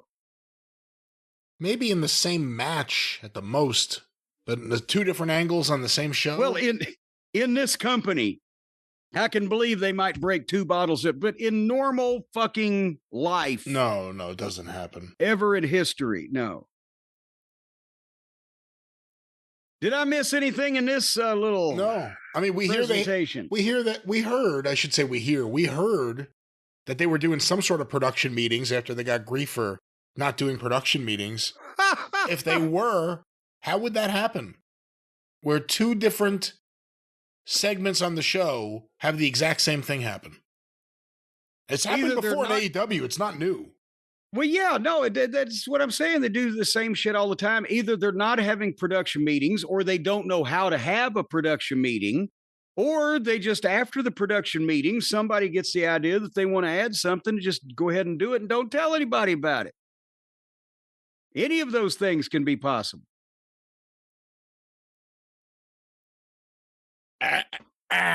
That's what I have to say about that. A banner episode of Dynamite so far. Well, the main event is yet to come, Brian, but it's coming right now. Another tournament match. Dick the Boozer versus Claudio Castagnoli. Now, the same group. And I hate the whole Boar Horseman thing. Moxley and the whole group, it's never worked. It's been stale and stagnant and goofy. But I was insulted for their group that they would book this. Because why? It makes no sense. Two guys in the same fucking group. Both of them are heels. It doesn't help either one. And there's no logic behind it. And you can't say that they were taking it easy on each other because Moxley was busted open and bleeding like a fucking pig, and they went 15 minutes. So now they're just supposed to be partners going forward. Or what, are they going to fucking break it off where Moxley goes with the girl? And then you've got Claudio Garcia, or is he still in it? Useless. Pac. Help me. Pac, So, Wheeler Yuta, Daniel Garcia, Claudio, Moxley, Marina Shafir. was it just there's nothing there. So they rang the bell on this at 5 minutes to 10, so you knew they were going well over. But within the first 5 minutes, Claude, they'd gone on the floor, they'd run him into the stairs, they'd fought in the crowd. Moxley was bleeding. And then at 10 o'clock, straight up, when they started the overrun, they were in the middle of the ring trading fake forearms. And they proceeded to have another 10 minutes of the same kind of shit that Moxley always does. And then they were back in the middle trading forearms. And then Moxley hit his DDT finish, but they both sold for a while like they were spent. And then Moxley's in the corner and Claudio's about to get up and they're looking at each other, and Moxley pulls himself up to his feet. And Claudio popped up to his feet, and Claudio hit an uppercut, covered him 1, 2, 3. He didn't lose a match for 3 fucking years. Now he's beating like a goddamn drum every week. Now by his own men. What is happening here? This was like when Dory wrestled Terry in the tournament, if that was like underwater and they were decomposing at the same time. No, I don't know. I don't know. I also don't think it helps anyone to give Claudio a big win because I don't think the fans see Claudio that way. They don't see him the same way the guys who are friends with him see him. And again, you know, I guess you can't win every match in the tournament unless you're going to win the tournament. So everyone has to don't have this stupid fucking tournament. The Japanese culture is very different. In case nobody's noticed, Tony. Just because your talent roster are marks for niche Japanese wrestling of the modern era, not even when it was mainstream, you don't have to fucking do it. You can't translate a lot of this stuff to this country, especially on a show that has not ever been noted for having any kind of coherent booking whatsoever, to just matches all over the place and no direction whatsoever. And Tony's hit the wall and he's just doing the shit that he used to do on his message board with putting guys' names down. And either nobody can talk him out of it. If there is any experience or knowledge on the roster, they are shunned or not listened to. And the kids, you know, and the girls get to bleed and play with toys like the guys now, so they're all happy. And the guys get to stand in the ring and trade fake forearms, which makes them happy. What do you think of Moxley being the champion for so long, having the persona of being either the baddest guy or the guy who needs the most cheating to help him win? And then I guess Darby, Kyle O'Reilly, the War Games match, or Blood and Guts, and now Claudio. What do you think of him losing so much all of a sudden? Well, maybe it's part of whatever story he's been trying to tell for the last year and a half. Did we ever find out what he was trying to do for this company? If that was his story, is I'm doing it because I'm sick of what the company's become, and I'm doing all this with some ulterior motive. Did we ever find out what the ulterior motive was? To drive away viewers. Who has it helped? Who did he help? Vanderpump. I'm making I'm making them do this for their own good. He just stole a bunch of fucking indie movie scenes because he thinks he's a goddamn actor of some description.